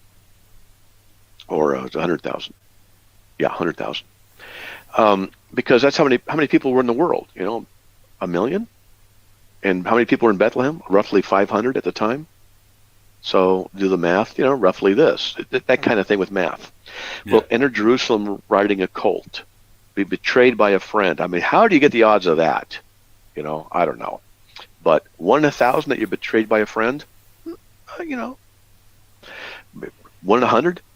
I'd say, you got friends who betray you. It happens. 1 in 1,000, I'd say that's generous, right? But what about the? What you've told me now, I can't answer everything or address everything you've just said. But what about the other God stories that are very similar to the Jesus stories?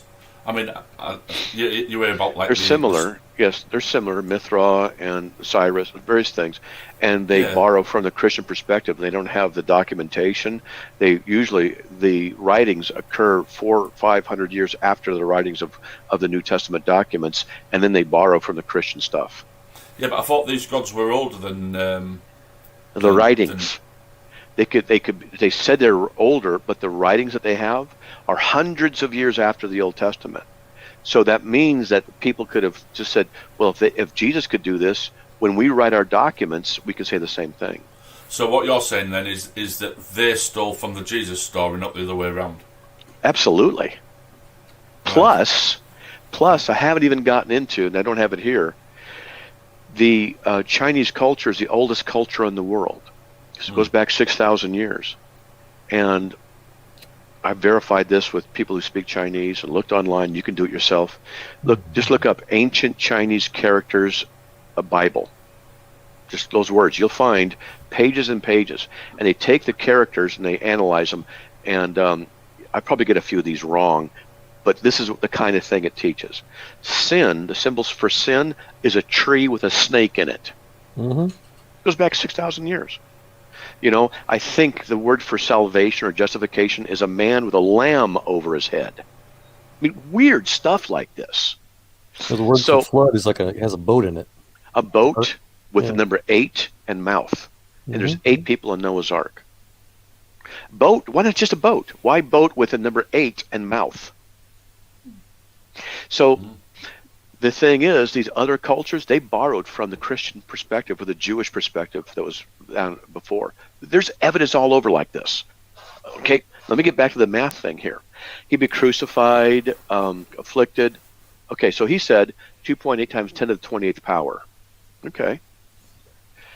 But let's do the top 140 or 48 prophecies and not going through all the details. And he said these are the odds are 110 to the 157th power. Remember, the universal probability bound is that 10 to the 138th. And the odds of Jesus filling just 48, like 10 to the 157th power. And you're going, okay, interesting. So get an idea of how big that is.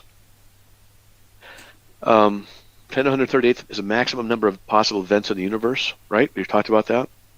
And 157, 10 to the 157th power minus 10 to the 138th power is 10 to the 19th power. 10 to the 19th seconds is 317 billion years. 10 to the 19th inches is 158 trillion miles.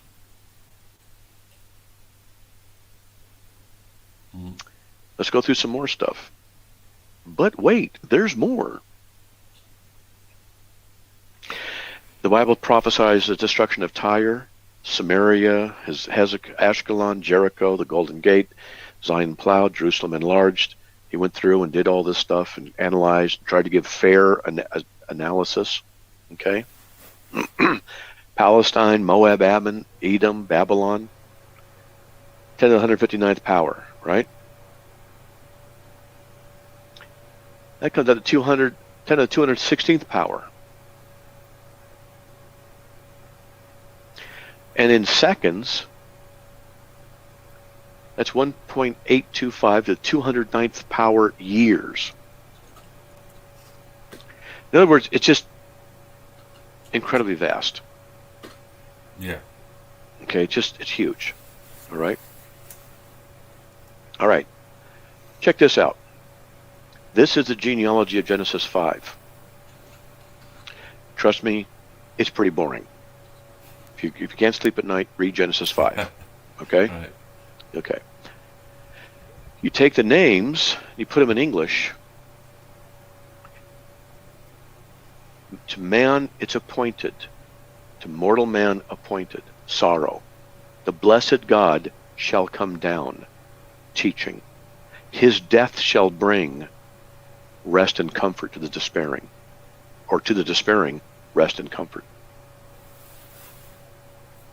And you go, well, that's interesting. Doesn't prove anything, but it's interesting.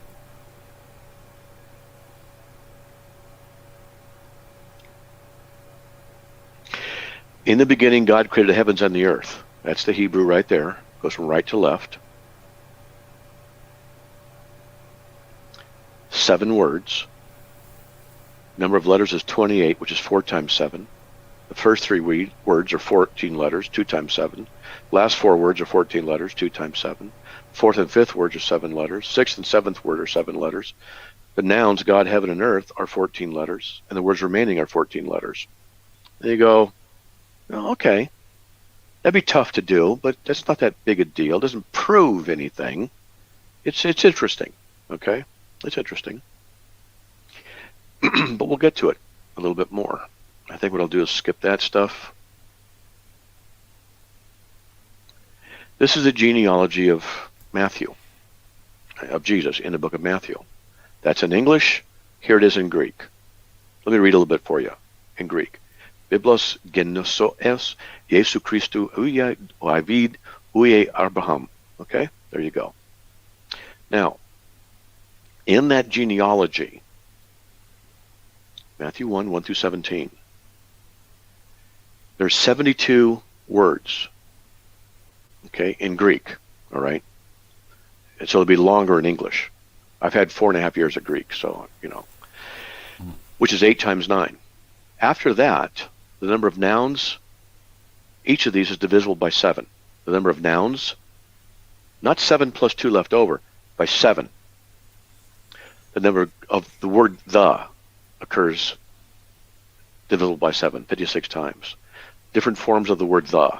In Greek, you can have 24 different ways of saying each noun because they decline. We have actor, actress, actresses. That's, we have words that are called declension, but in Greek they do it a lot. So of the possible ones, there's 7 variations of the word the. Now the deportation occurred in verse 11, so it's a break, historical break. Of those 49 words, 7 times 7, the number of words that begin with a vowel is 28.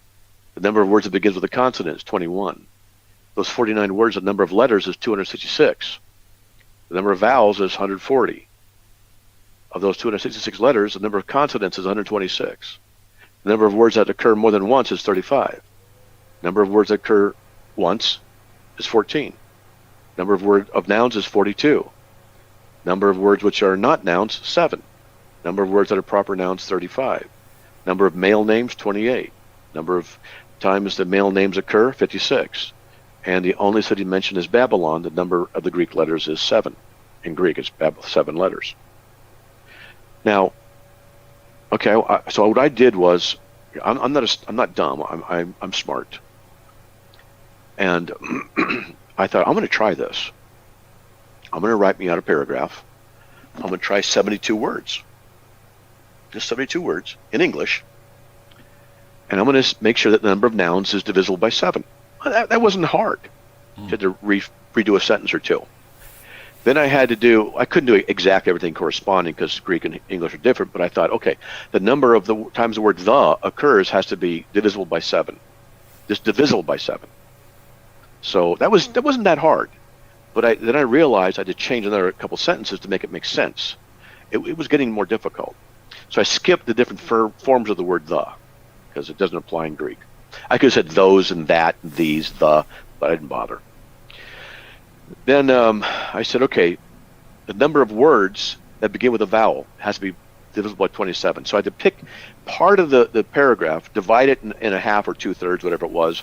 Then that section has to be divisible by the number of words that begin with a vowel. And this is when I couldn't go any further. At that point, I gave up. And I tried it different ways. I spent some time because if I did that, it affected that, which affected that. And then I go, okay, let's try this again. I couldn't get very far. Now, maybe if I spent another hour, I might have been able to get it to work, and then I'd had to do it with consonants. At that point, I realized, I said, I'm not even going to try any further.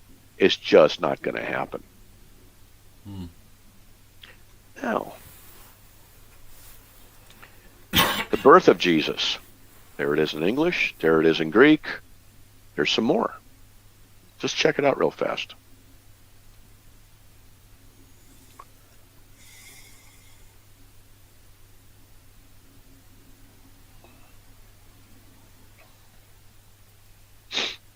Let me know when you're done.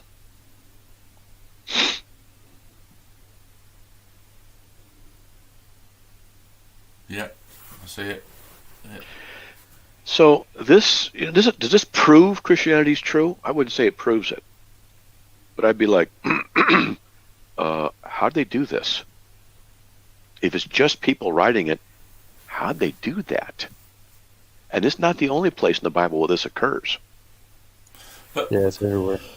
And there's more. If you took another book then, say a non-religious book, and tried to do something, wouldn't it work out then if you tried to do something similar to that? No. No. I've seen sort of like these tricks done with maths and stuff in books, right, and what have you. But what you're saying is none of this would come where the 7 is so significant. Right. We're 7. Right. It's just everything has to be divisible. You could try it, Paul. You could just sit there and go, I'm going to try, make a paragraph with divisible by 7 words.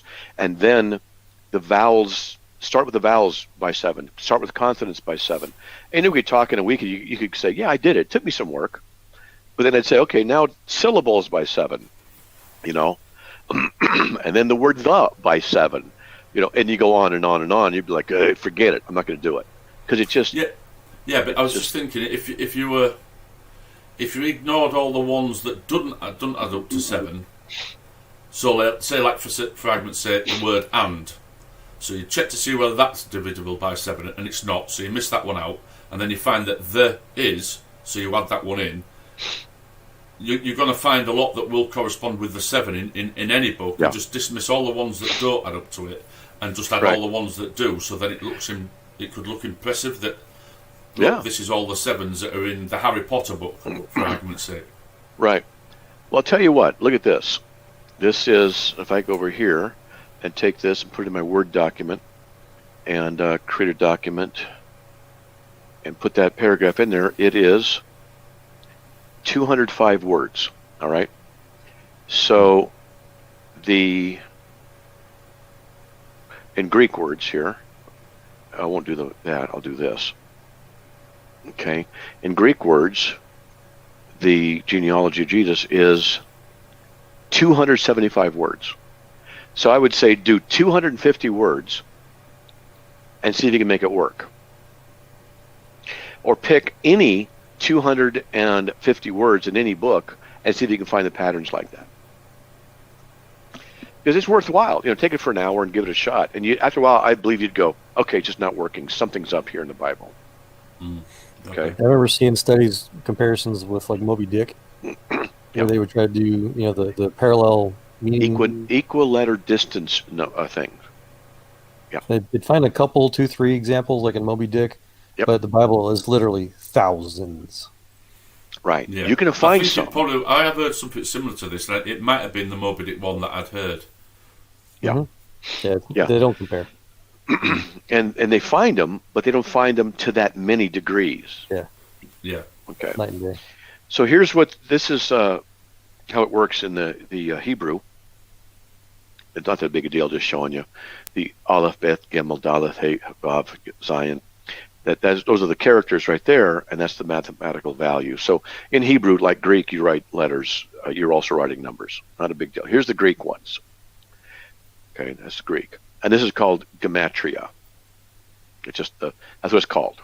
Numeric equivalent of letters. Okay? We already went over the 173,000 thing. Here, check this out. Jesus said in John 8:56, Abraham rejoiced to see my day, and he saw it and was glad. And they said, you're not yet 56 years old, and you've seen Abraham? And he said, before Abraham was, I am. Okay, Exodus 3:14, Moses, Charlton Heston, what's your name? I am that I am. So Jesus said this. So he said, he referred it back to Abraham. So Isaac was called the only begotten son, offered on a hill, took a donkey to the place of sacrifice. 2 men went with him. 3-day journey. Jesus was in the grave 3 days. Both the sons carried wood on their back. God will provide himself for the lamb, because Isaac said, where's the sacrifice? And Abraham said, God will provide the sacrifice. And it looks like they're offered on the exact same hill. There's strong archaeological evidence to suggest it was the exact same hill that they were offered on. Golgotha? Yeah, I've been there. I've seen it. The son was offered on the wood. Ram caught in a thicket of thorns. Jesus bore a crown of thorns. Seed will be multiplied. We're multiplied we're called the sons of God. Abraham went down, but the son did not. So Isaac, it doesn't say Isaac went down. It says, and Abraham went down. Isaac's omitted, but we know he went down. It's just linguistically an omission, just like Jesus did not come down from the cross. The servant will get a bride for the son, and he did. Isaac, that gets into some more typology about gifts and things like that. Guess what topic is written more about in the entire Bible than any other topic? The tabernacle. Yeah. Any other topic, okay? God says, let them construct a sanctuary for me that I may dwell among them. God says, I want to dwell among my people. John 1:14, and the Word, that's Jesus, became flesh and dwelt among us. We saw his glory as the only begotten from the Father, full of grace and truth. The word dwelt in Greek is skene. That's the word skene from skenao. To fix one's tabernacle, to have one's tabernacle, in a tabernacle to dwell. Build a tabernacle so I can dwell among them. Jesus is God in flesh who dwelt among us. Now check this out. The tabernacle is really interesting. To the east of the tabernacle were 186,400 men. Okay? There's the evidence. And they had a banner called a lion. It's a lion. Now what happened was there were 12 tribes of Israel. And they camped around the tabernacle in 4 groups of 3. And the tribes, lion, ox, eagle, man. That's the way I remembered them. Lion, ox, eagle, man. But here it's lion, man, ox, eagle. Okay? So the tabernacle's here, and this is how many men camped around that are listed. And when you put them out in order, you get a cross. In the Old Testament. It's like, oh my goodness. And tabernacle in the middle, Jesus will dwell among them in the middle of his people, crucified. The crucifixion was not invented at this time. In Ezekiel, there's a 4-faced creature, lion, ox, eagle, and man. Okay?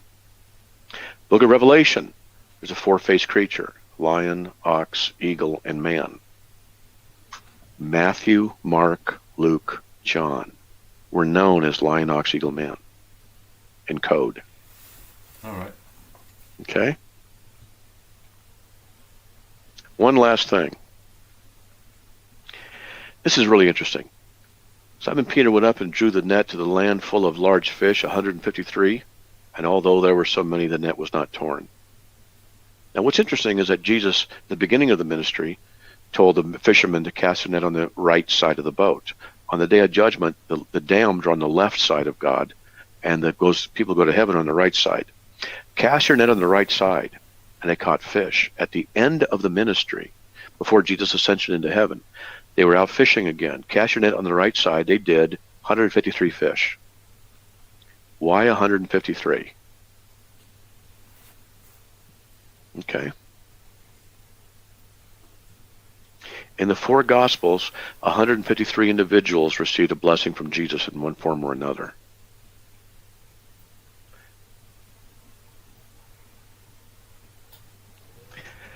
The Gospels were written probably anywhere from 20 to the max 60 years apart. And yet, the total balance of individuals, not the 4,000 to 5,000, but individuals listed, 153 in the 4 Gospels, and that's how many individuals fish were caught in the net, 153. How'd they arrange that?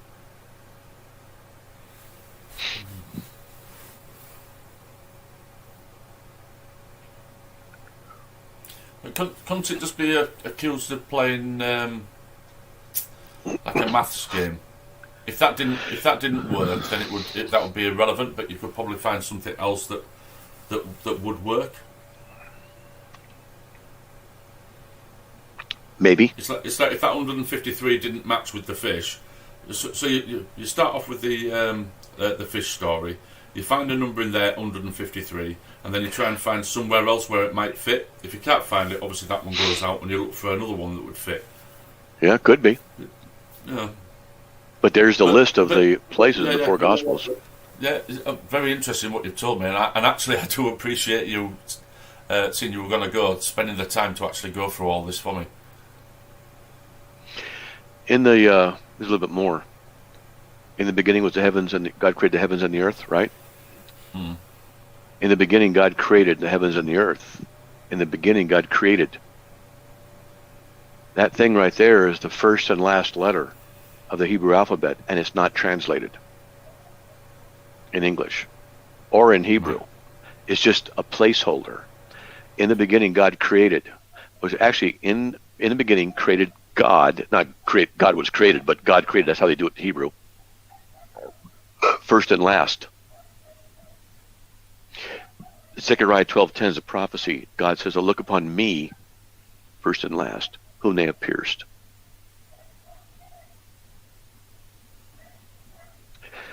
So there's just stuff in the Bible that when you start looking at it, you go, okay, maybe it's just a coincidence. But when you have the eyewitness accounts of the Gospels and who Jesus said he was, fulfilling, we haven't even gone through all the prophecies.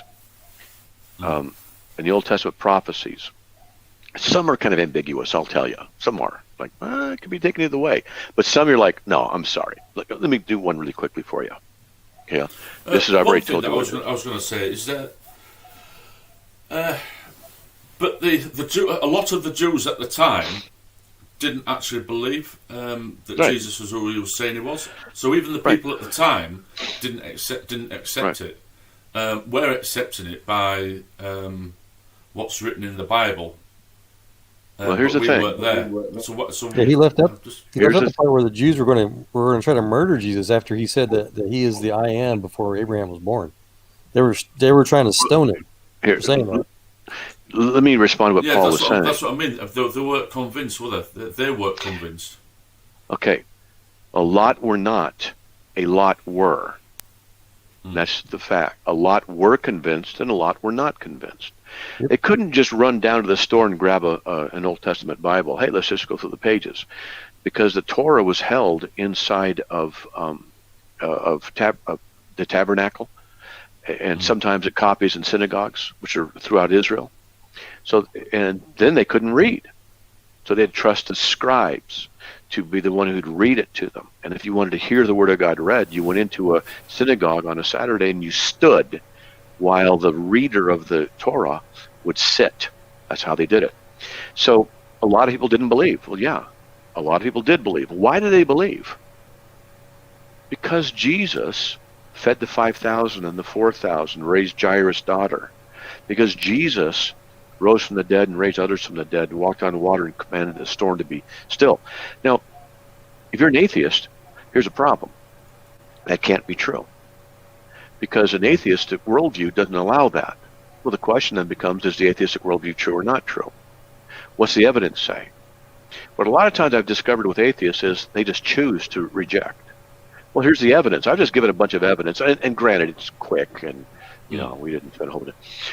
But, if we're to go through it and stuff, and I'd send you the file if you want. It's in PowerPoint. I'll send it to you. It's not a problem. You can go through and you could look at stuff. So, what would you do with stuff like that? You go, well, I don't know, man. I got to find ways to make excuses for it. And I'm not saying make excuses in a derogatory, insulting you sense, but, I could explain it away. Well, after a while, explanations just start to fail. When you start to have to stretching through so many different ways to make something work. The most simple explanation is this. God exists. He created the universe. Jesus is who he said he was. He fulfilled the Old Testament prophecies. He walked on water, rose from the dead. If God exists, that's not a problem. And everything falls into place. If God doesn't exist, then none of that can fall in place, and you got to come up with different things for all kinds of stuff. And so, which is easier, which is more logical, Occam's razor, to do, I'll make up a number. Let's say you got to come up with all these things I said, you got to come up with 50 different theories to explain stuff. Let's just say, 50 different theories. Or one theory, Jesus was true, what he said about himself and God. Which would explain why they behaved the way they did, why they would write what they did, why they would live the way they did, why they would die for what they saw, not just what they believed. Muslims will die for what they believe. I will too, hopefully. But they died for what they saw, which is different. When you look at it that way, it goes, that makes sense. And you start thinking, Who is this guy? It changed history. And he never left Jerusalem or Israel. Well, he did actually. Was a kid. He went to Egypt. Sorry. But, except for that, how does this guy, he's only around for 3.5 years. If he died on the cross and rose from the dead, that would explain everything. But if he didn't, then how do you explain, I've asked atheists this, how do you explain the explosion of faith of Christianity all over the Mediterranean area? And how do you explain the conversion of so many people inside of Israel who knew the Torah, knew the Old Testament? There were a lot of people who didn't believe. That's true. But there's a lot of people who did. How do we explain this? Well, the most logical explanation is if we just say, I'm going to throw my presuppositions away and say, what's the most logical explanation? That it really occurred. That makes the most sense. If that makes the most sense, then is it logically rational to say I'm going to stick to an area where I have to come up with excuse? Let me show you something why atheism is weak. Okay? So I'm going to show you this. And this is just as an exercise, but it's also meant to make a point. That the world of atheism says that there's no supernatural, God isn't there. I've been discussing atheism for years. And that the material world is all there is. And that chemistry, physics, motion, matter, that's all there is. Okay. The physical brain then operates off the laws of physics, motion, chemistry, reactions, chemical reactions, and stuff like that. So the physical brain is limited to the laws of, I'll just say generically, the laws of physics. Okay?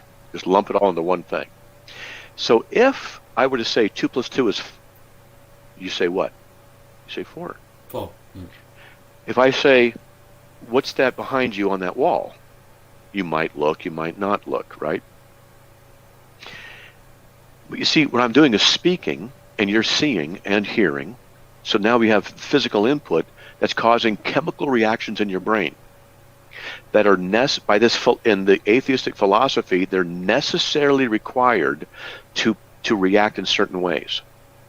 The chemical reactions must act a certain way. They don't have any choice because they're not sentient. They just react. Sodium and chloride. Well, I do vitamin C and I do baking soda. It's a combination of stuff I do when I feel a little bit under the weather. And it fizzes. And it always fizzes. Every time. Because it's a necessary chemical reaction. Does that necessary chemical reaction produce logic? No, it's just a chemical reaction. The brain is restricted to the laws of physics and chemical reactions. So if I speak to you and do something to you and move my hand like this and you're seeing the movement, it's reaction in your brain. Chemical reactions are the automatic result. In light of this, the question then becomes very important.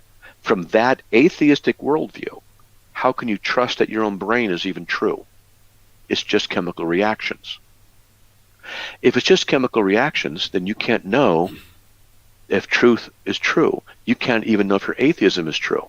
So what atheism does is it refutes itself because it casts doubt on the reliability and the truthfulness of the physical brain. Therefore, you can't know if atheism is true. Therefore, it's self-refuting. If something's self-refuting, it can't be true. It should be abandoned. Yeah, but just because I don't know how and why my brain works in the way that it does, obviously all my past experiences, I can see how things are logic. I can see how things have worked in the past. So I can rely on the fact that my brain does work in a specific way. I don't see why it matters that I can't answer what caused it to work in that way. So I can still trust. I can still trust my own thoughts and logic due to past experience, even though, according to what you're saying, I can't justify it.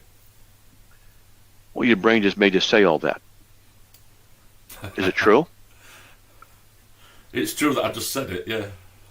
It's true because you said it? Well, your brain makes you think that. The chemical reactions are now your master. You don't have freedom of will. You just have chemical reactions giving you the illusion. This is a serious problem. When Matt Dillahunty, the atheist, and I debated this in Dallas, Texas a few years ago, this is what it ended up with, and he couldn't get out of it. And there's no way to get out of it. Because all I have to say, I'm just being forthright with you. All I got to say with anything you say from now on is, your brain made you say that. And I could do that for a you've got little me bit. against the wall, and I can't get out. I'm in a corner, and I can't get out of it. Yeah, and you are against the wall. See, look, right behind you. And so, you see, this is a logical problem. Now, let me just transition over here to one side a little bit and help you out with something. So, if I were to say that I'm holding this cup in my left hand, it's also the case that I'm not holding this cup in my hand. Both statements cannot be true, correct? Correct. Okay. So you and I just recognize what's called the law of non-contradiction. Okay? You're in England. I'm in Idaho. We both accept that that is true. There's also what's called the law of identity. This is a cup. It's not an elephant. And statements are either true or false. I am pregnant.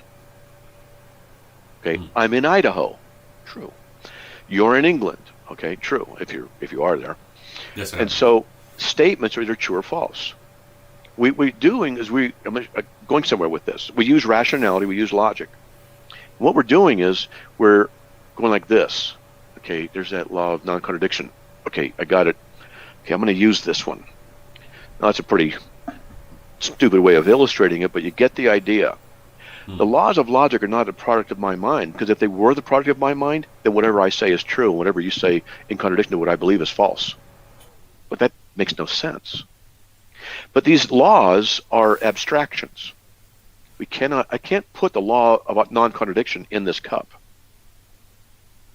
I can't put it in there. I can't take a picture of it with my cell phone. I can't do that.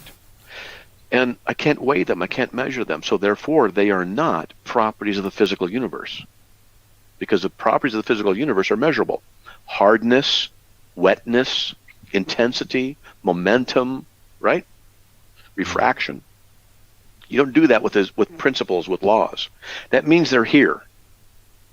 Now, if I die, well, when I do, by God's grace, I'll go to be with them. But when I die, those laws don't cease to exist. You and I both apprehend those same laws, and we use them. How is that possible? That you and I both apprehend those same laws. Now check this out. The nature of those laws is that they're of the mind. They're not physical. They're not properties of the physical world. So the physical world goes away. They're still in effect or true or whatever. They're not dependent upon the physical world, so therefore they're transcendent. They're transcendent. They're not dependent upon the physical world. They're not dependent upon when or where. They're transcendent by nature. Now, if they're transcendent by nature, they're also abstractions because they occur here, right? Yeah. How do we have universal, because they're true everywhere, how do you have universal abstractions without a universal mind? In an atheist worldview where there's just materialism, how do you have these transcendentals that exist everywhere? That you apprehend, I apprehend, and we use, hopefully properly. Well, they're not the product of society. We don't agree on them, and they become true because we decide they're true. We discover their truth. They're independent of us. But because they're abstractions, abstractions require minds. And the characteristics of these abstractions, these logical absolutes, these truth values, is that they are abstractions, which requires a mind, always true, everywhere, all the time. Those are the qualities of the divine mind, God. But aren't they just see if I'm word this correctly? Aren't they just a way for us to understand the natural world? Aren't they just explanations of the natural world? So, like you said, I can answer that. This cup is a cup. It can't be an elephant. But that's because we understand what a cup is, and we also understand what an elephant is. But to understand what a cup is and understand what an elephant is to presuppose that something is what it is and is not what it is not. So the very act of doing that presupposes the validity of that first law. Yeah, but we give it the name. So use the elephant for example. We call that particular animal an elephant. We look at a horse, we call that particular animal a horse. So a horse can't be an elephant, and an elephant can't be a horse. But that's Right. just because we've used it to identify the two. We've given it the properties. Right. The Right, and that's a common response, is to say that what we're doing is just assigning verbal sounds to concepts. yes. Exactly. That's what I was trying to get. Exactly. And those concepts are universally recognizable whether we call them by the same sounds or not. So Right. that means that the concept is independent of that verbal description. We're recognizing it, and in Greek, theos, in Spanish, Dios, in English, God. We have different ways of saying the same concept, but we're recognizing the concept and assigning a linguistic form to it. So what we're doing is recognizing what's already there. And for example, I'm sitting in my chair, you're sitting in a different kind of a chair, and I guess these guys are sitting in chairs too. So the concept of chairness is everywhere. We recognize it. And you have a headset on, I have a headset on. So headsetness is on. We recognize it. But these are abstractions. So what we're doing is, I like to call it bumping into transcendentals. It's not accurate title, but I love that phrase because it's kind of a tongue-in-cheek way. Well, we're bumping into transcendentals all the time. I bump into chairness, into hot waterness, and stub my toe-ness on the jacuzzi, whatever it is. But the idea is that we recognize these transcendental necessities that are out there. We assign values to them, but we use language to do that. We recognize what is already there. So the laws of logic are already there. We're just assigning values to those. So how is it that those laws, which are abstractions and universally true all the time, everywhere, you can say, and I can also apprehend, there's something out there. In a materialistic world, that can't be. Can't be in a materialistic world. So this demonstrates that atheism can't work. Atheism just doesn't work because it cannot account. It can't account. Isn't just the laws of logic isn't that just a way that we understand the natural world? But to understand presupposes the law of identity, law of non-contradiction, law of excluded middle, because you're making statements. That's the way we understand things. It's a statement. Everything that we do linguistically is a recognition of what is already there. Past, present, future, subjunctive, optative, conditions of abstraction. And we can convey abstractions. Now, some of them are culturally based. But what we're talking about, the laws of logic, they're not. These laws of logic undergird rational thought. And so, when I was just in a debate a couple hours ago, and the atheist guy couldn't answer it. He hemmy-hawed all over the place. But I'm just, we haven't got into a whole bunch of particulars, but I'm just giving you, some stuff to think about. What I'm trying to do is say, look at the evidence for Christianity. Got some really interesting stuff here. The documents are there. They're early. They're reliably transmitted. They got some awesome stuff inside of them that's really hard to explain just willy-nilly. We've got the eyewitness accounts about Jesus fulfilling prophecies. We've got the mathematics about that.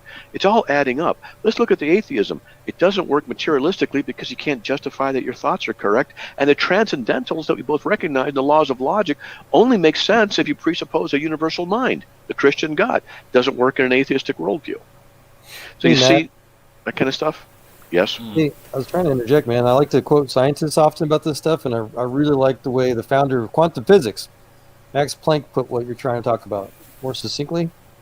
He simply said, quote, "We have no right to assume that any physical laws exist, or if they have existed up to now, that they will continue to exist in a similar manner in the future." Right.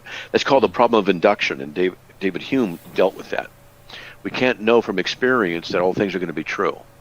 The only way to know an absolute truth is if the infinite God, with all knowledge, reveals something that's absolutely true.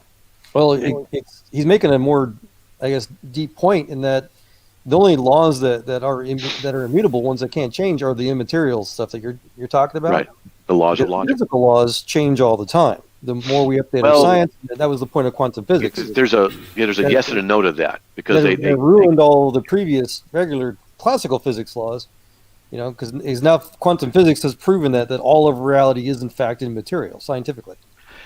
Yeah, there's some discussion in that realm that that things only come into existence when they're observed, about quantum physics, and get down to the quarks and down to the gluons. You get some other stuff. It's kind of an amateur way of putting it, but I know what you're talking about.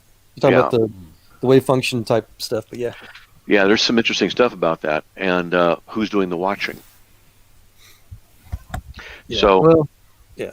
That's just the greater point, larger point, is that the physical world is fake. As Einstein put it, reality is merely an illusion, albeit just a very persistent one. Yeah, but we live in it, and if you hit me in the face, it's going to hurt. But when we get into these quantum things, it's a different level of stuff. But I'm trying to work with Paul here and just get him to I'm trying to shake up his worldview. Paul, I'm trying to shake it up a little bit, because I'll tell you flat out, I want you to become a Christian. I want you to abandon your atheism and go to heaven with the rest of us who trust in the Lord Jesus. If you don't do that, you're going to be lost. It's not a threat. It's just I'm informing you, and not mad at you, and not going to call you names. And if I came over there, I'm sure we'd go out and get a pint, and we'd have a good conversation and stuff like that. And if you came here, hey, welcome to stay here. But I'm just telling you, this is what it is. And Jesus said, I'm the way, the truth, and the life, and nobody comes to the Father but by me. Yeah, I appreciate the time you've spent with me. Sure. Joel and Antangelo, they've spoken to me before. I don't come on here to argue and try. That's all right. I'm not into debating. I probably won't be very good at it. I basically come on these sort of channels and chat to Antangelo and whatever, more to try and explain what I believe, rather than and to I try and justify why I don't believe in a God or any supernatural stuff. Well, maybe another time you can give me one of those, and I can try and dismantle it, show why it's not cogent and holds together. Now I'm going to get going, because I've been on for 5 hours talking. Yeah, thanks very much for taking your time to talk to me. But I did want to ask you. 3:10. Yeah, go on. Yeah. Because you said, "Oh, Matt Slick was on." I didn't know. I mean, how do you know? I mean, how do you know about who I am or whatever? I've seen a couple of debates that you've done. I can't. They've been a long time ago that I've seen them, but I've seen some debates and stuff that you've done. And as soon as I saw Matt Slick, I thought, "Oh, I've seen him a few times on stuff." So I thought, "Oh, I'll have to jump in and see if I can speak to you." Okay, well, there you go. Well, it was nice talking to you. It was. Yeah, and thanks very much for taking the time to talk to me. Much appreciated. Before you go, Matt, you've been asked in chat, and Antangelo was asking to advertise where your channel is and stuff. My channel? Mm-hmm. Or whatever. You said Also, earlier you had a radio show? the slideshow, if you can put the link. Oh, for the radio show? Oh, the slideshow, which you showed prophecies and so forth. If you have a link of that, then I can put it in the chat. I'll tell you what I'll do right now. Hold on one sec. Also, real quick, I did a search on YouTube for your name earlier. You're all over YouTube, Matt. That's your stuff from 2012. Yeah, I've been doing this apologetics for 40 years. There you go. Okay, let's see. Where is this? I'll do this right now. We'll get it all taken care of here. File, save as, document, teaching, conference. Okay, so let me do this. Oh, come on, get back there. Okay. Hold on. Be with me, and I'll get your email addresses in a little bit, and then I'll just email it to you. Okay. File, teaching, conferences, Laredo. Okay. Now, new email. Okay, so whoever wants it, type in the room there in the chat your email address, and I'll just cut and paste it, attach a file, and send it to you. Okay. Just go ahead and everybody type them in, and I'll just put whoever wants to. I'll just do that. Well, sharing emails sometimes can be scary, but yeah, it can be. I'm going to put mine in as well, so you can send it to me if you don't mind. Okay. Yeah, I don't see anybody putting anything in. Oh, it's private chat. I got to go to comments. Is that right? Yeah. You can put it. I can make you a mod, so you can put the link in the chats. Well, it's not a link; it's a file on my computer, and I'll just send it to you. It's not completely finished, but most of it is, so you know it's fine. I don't see any names in private or in the comments. Yeah, no Okay. one's typed it yet. If you write something in the comments, Matt, then I can make you Okay. moderator, and then you can put also a link. Okay. Okay, Paul, you're going to get it first. Matt, Slick Bible file. That'd be good enough. Okay. It's 6 megs. And, okay, so type something. How come I can't type anything? You're probably gonna have to go to the YouTube channel Yep. and then mute it and type it there. Yeah. Well, just type in. Okay, I see why. Okay, that's why you want to do that. Can you do it in private chat? Probably the easiest way to do it is probably to go onto the YouTube channel on your phone and then just write into the chat. That way. Yeah. Put the YouTube channel in the text there, and I'll just go there. Because Right, yeah. If I share it and I put it in.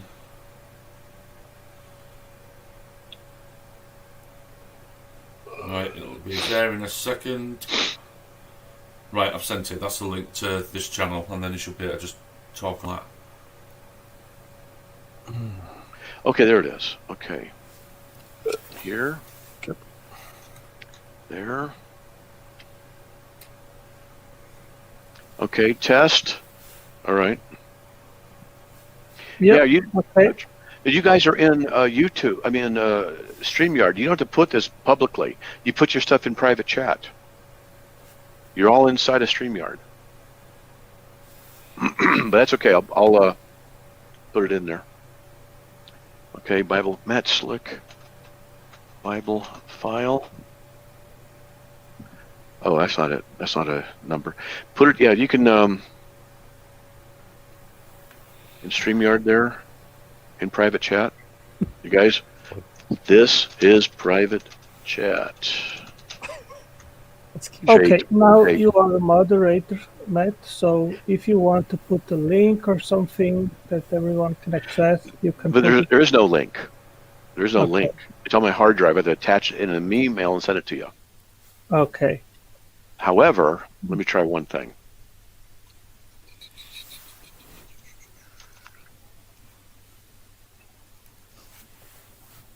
No, they took it away. Or did they do it this way? They did. They took it away. Dang it. Okay, never mind. Okay, you're welcome, Shadow Dancer.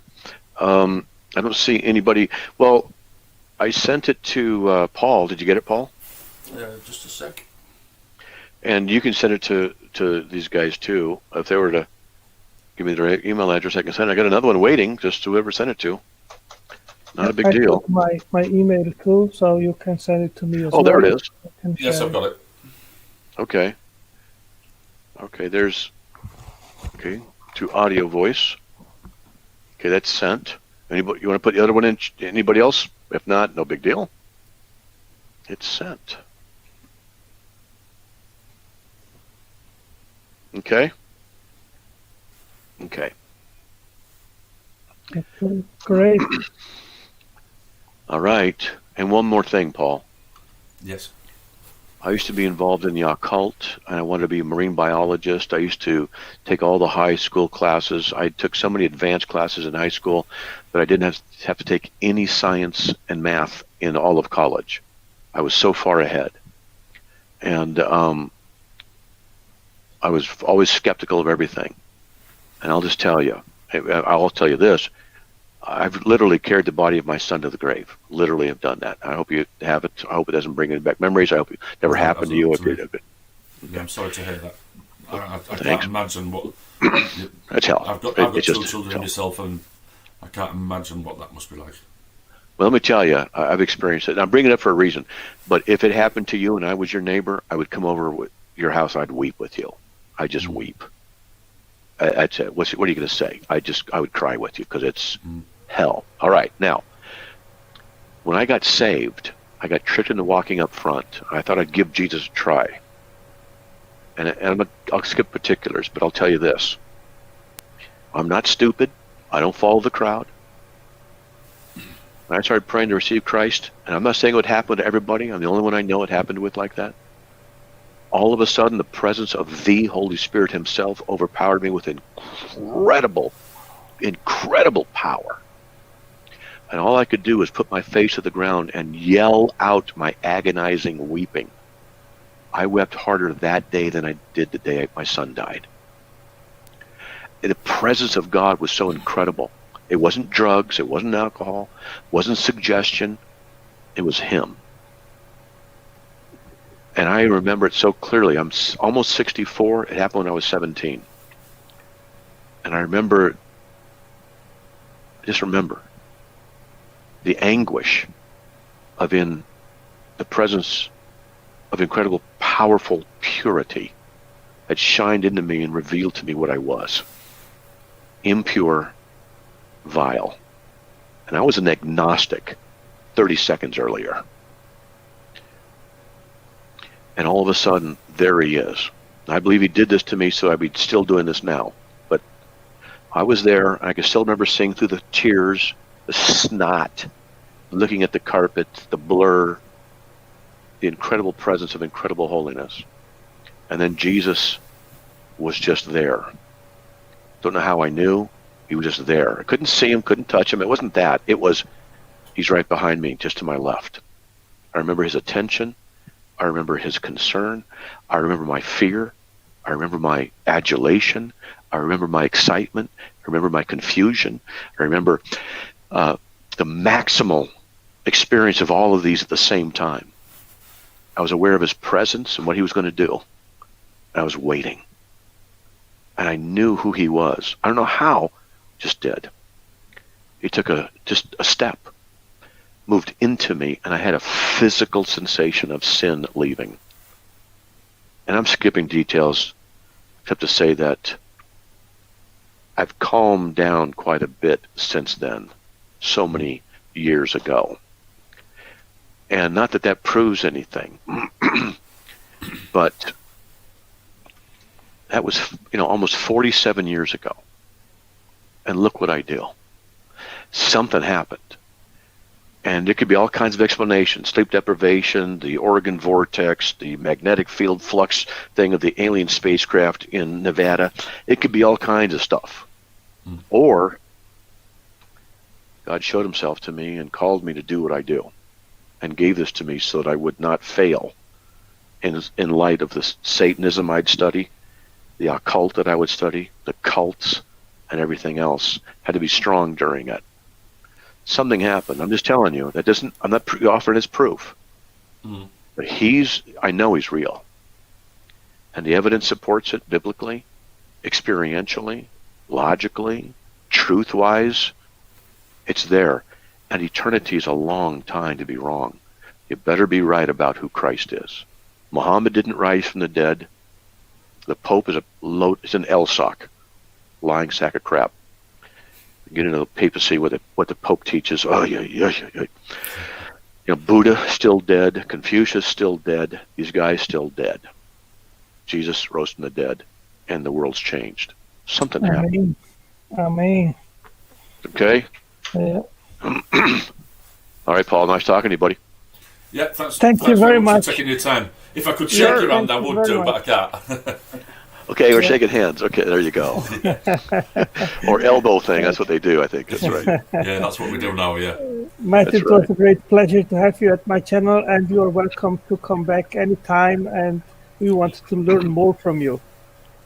Well, we get different topics, so you never know what'll happen, okay? Yeah, if you manage to get on again, it's a bit earlier, because, like I say, it's 3:20 here, and I can't really get into too much conversation, because I'll end up waking the wife up, and I'll be in bother.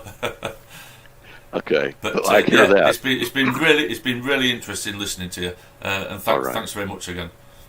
All right, man. God bless you guys. We'll see you. I'm out of here. Okay, bye-bye. See you, Matt. Good night. Bye-bye. Okay, good night. Thanks, Matt. That was a powerful testimony, man. That was great. Yeah, lovely bloke, isn't he? Yeah, he is. incredible. Thanks very much, Antangelo, for letting me come on and having a little bit of a chat with him. I know we did most of the talking, but like I say, I can't really say too much because the the house is just over there, and I don't want to wake the missus up. But yeah, brilliant. Yeah. Thanks very much. Yeah, but nothing happens. Occasionally, I believe that it has a purpose that he came in tonight. It was really something unexpected, even for me. And well, think about everything that he said tonight. I think it was very powerful. And if you want evidence, I think this is the best evidence that we can provide, you know. And Oh yeah, I'll certainly have a look, and I'll go back through this probably tomorrow, where we was chatting and coming up with all these different things, and I'll have another look at it all. But yeah, brilliant. yeah, Anyway, and, I'll jump out. I'll still carry on listening, but I will jump out. I just want to go outside and have a cigarette, and okay. I'll carry on listening. Like I say, I can't really do a lot of talking because it's 3:20 at the moment. So Yeah, it's late too. Okay, Paul. Thanks again for looking by again too, and see you next time. And I hope it was educational for you. yeah, it was very interesting. So yeah, Okay. I'll jump out. So yeah, Antangelo, good night. Good All night, right, Joel. good and night. Good night, Chris. See you next time. Good Good night night. to Nice to everybody. meet you, buddy. Thank Enjoy you. getting Yeah, out of the Andrew. shed. Sorry, I missed that bit. What did you say, Joel? I said enjoy getting back out of the shed. He said, Now, "Going was- to get out of the shed." Is that pine, by the way? Is that pine? Yes, it is. Yeah, It's- Yeah, I don't- I love the smell of pine, man. It's so good. yeah. I don't. If you're not really going to be able to see it a lot, but it's. See, he told you it's a Oh, nice shed. nice. Yeah, nice. So earlier tonight he said his wife. I've got my little fire down there. I don't know if you can see that. Oh, how cozy. Is that a real fire? It's like a little chalet. No, it's not a real fire. No, Oh, okay. Still nice. try and get my wire out. Right, I'll jump out and I'll still carry on listening, and I'll leave you all to it. So good night, everybody. Good night, everybody in the chat. All right. Bye bye. See you next time. Yeah, thanks. Bye. Yeah. Well, I guess our robotics guy is not going to show up. Yeah, I don't think he No. will. He will still show up. I don't think so, but I think it was very nice to have met with us tonight and to learn from him. Nicholas, it's funny. He used to have one of those old 1940s. Was it propane? Not propane. The natural gas stoves. Total fire hazard, but oh well. I just Guys, if you want to still stay, I can leave the stream open, no problem. But No, Antangelo, it's up to you. I think I don't know. I think Nicholas is in the chat. Does Smokey not have a? Did he have an open stream tonight or no? I'm sure somebody's going to probably have an after stream for Nephilim, if not Nephilim himself. So I may look for that. Yeah. I watched a little bit of the debate while he was sharing to him a little bit of on the numbers, and yeah, it kind of went like I thought. They it got off pretty fast when they got into the open discussion. They were talking over each other, and Leo has a tendency to go to level 10. And I told him right before we did it in the chat, I said, my advice to you is keep it at level 5. And he said, yeah, I appreciate that. But I knew he couldn't do it. He just can't control himself. Yeah. And Jink, Okay. the robotics guy, was a gentleman that we'd met last night who was going to try to talk about whether or not atheists could be scientists or not tonight with me. But Oh, he didn't show up tonight, though? no. That'd be Yeah, interesting. maybe he comes in another day. We don't know yet. Yeah, if nobody does any interesting stream after of Nephilim's debate, I can always start a stream, Joel. If nobody does, I'll shoot you an email on your on one of your videos or something. Did you get it last time I did that? I think so. Nicholas said Smokey does have a stream started. It's an open mic, so it's any topic. You bring your own topic. So I'm sure you're welcome to join. He doesn't ban anyone from coming in, so it's up to you if you want to. There's somewhere to go. But that way, Antangelo doesn't have to leave his stream open. You know what No, I that's mean? fine. So, It's all good. but I'd check Nephilim's channel And if I see or SFT or he's always in the chat pretty heavy. I don't know if somebody does a live stream after the chat, I'll definitely message you. What's your? Can you put your email? Can you have an email, or you care if I'll put my email or something in the private chat for you, Joel? Yeah, I'll give you mine. Yeah, great. Then I'll copy it real quick, and then I can just shoot you an email. And I always have fun coming on here, Ontanja. I appreciate you having me. Yeah, sure. You're always welcome.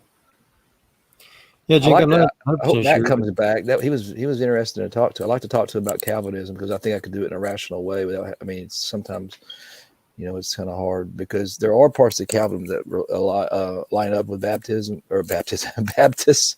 and just different sects of it though. Go ahead. Did you get it in there? Yeah, I got it. Okay, Yeah. and I'll put mine in there too. I was going to answer Jinx Carter's question. Basically, again, we were talking about other stuff on SFT's channel last night, and I was making those comments about how atheism is the opposite of or basically can't use science, and I guess he just wanted to disagree. He says he's a deist that's not a theist. If that helps. Yeah. Okay, guys. Okay, buddy. Yeah, I appreciate you having it open for as long as you have. Thank you very much. Okay, Chris. See you next time. Bye-bye. Okay. All right. And I'll shoot you an email, Joe. Figure out somewhere to go here in a bit. Sounds good. I'm going to jump over to, if you want to go over to modern day debate, you can catch the end of that debate with Neff and Leo still finishing up, Joel. Listen to them shout at each other. It's modern day debate. So YouTube, modern day debate. And I would subscribe to it because they have a lot of good debates there. So it's up to you. All right. Cool. Okay. Catch y'all All right. later. All right. Take care, guys. Okay, bye-bye. Thanks on Tangaloo. See you. And Chris. Okay, Bye, Joe. chat. Hope I see y'all later, Shadow and everybody, and Doki if she's still around. Take care. Okay. All. See ya. Bye-bye.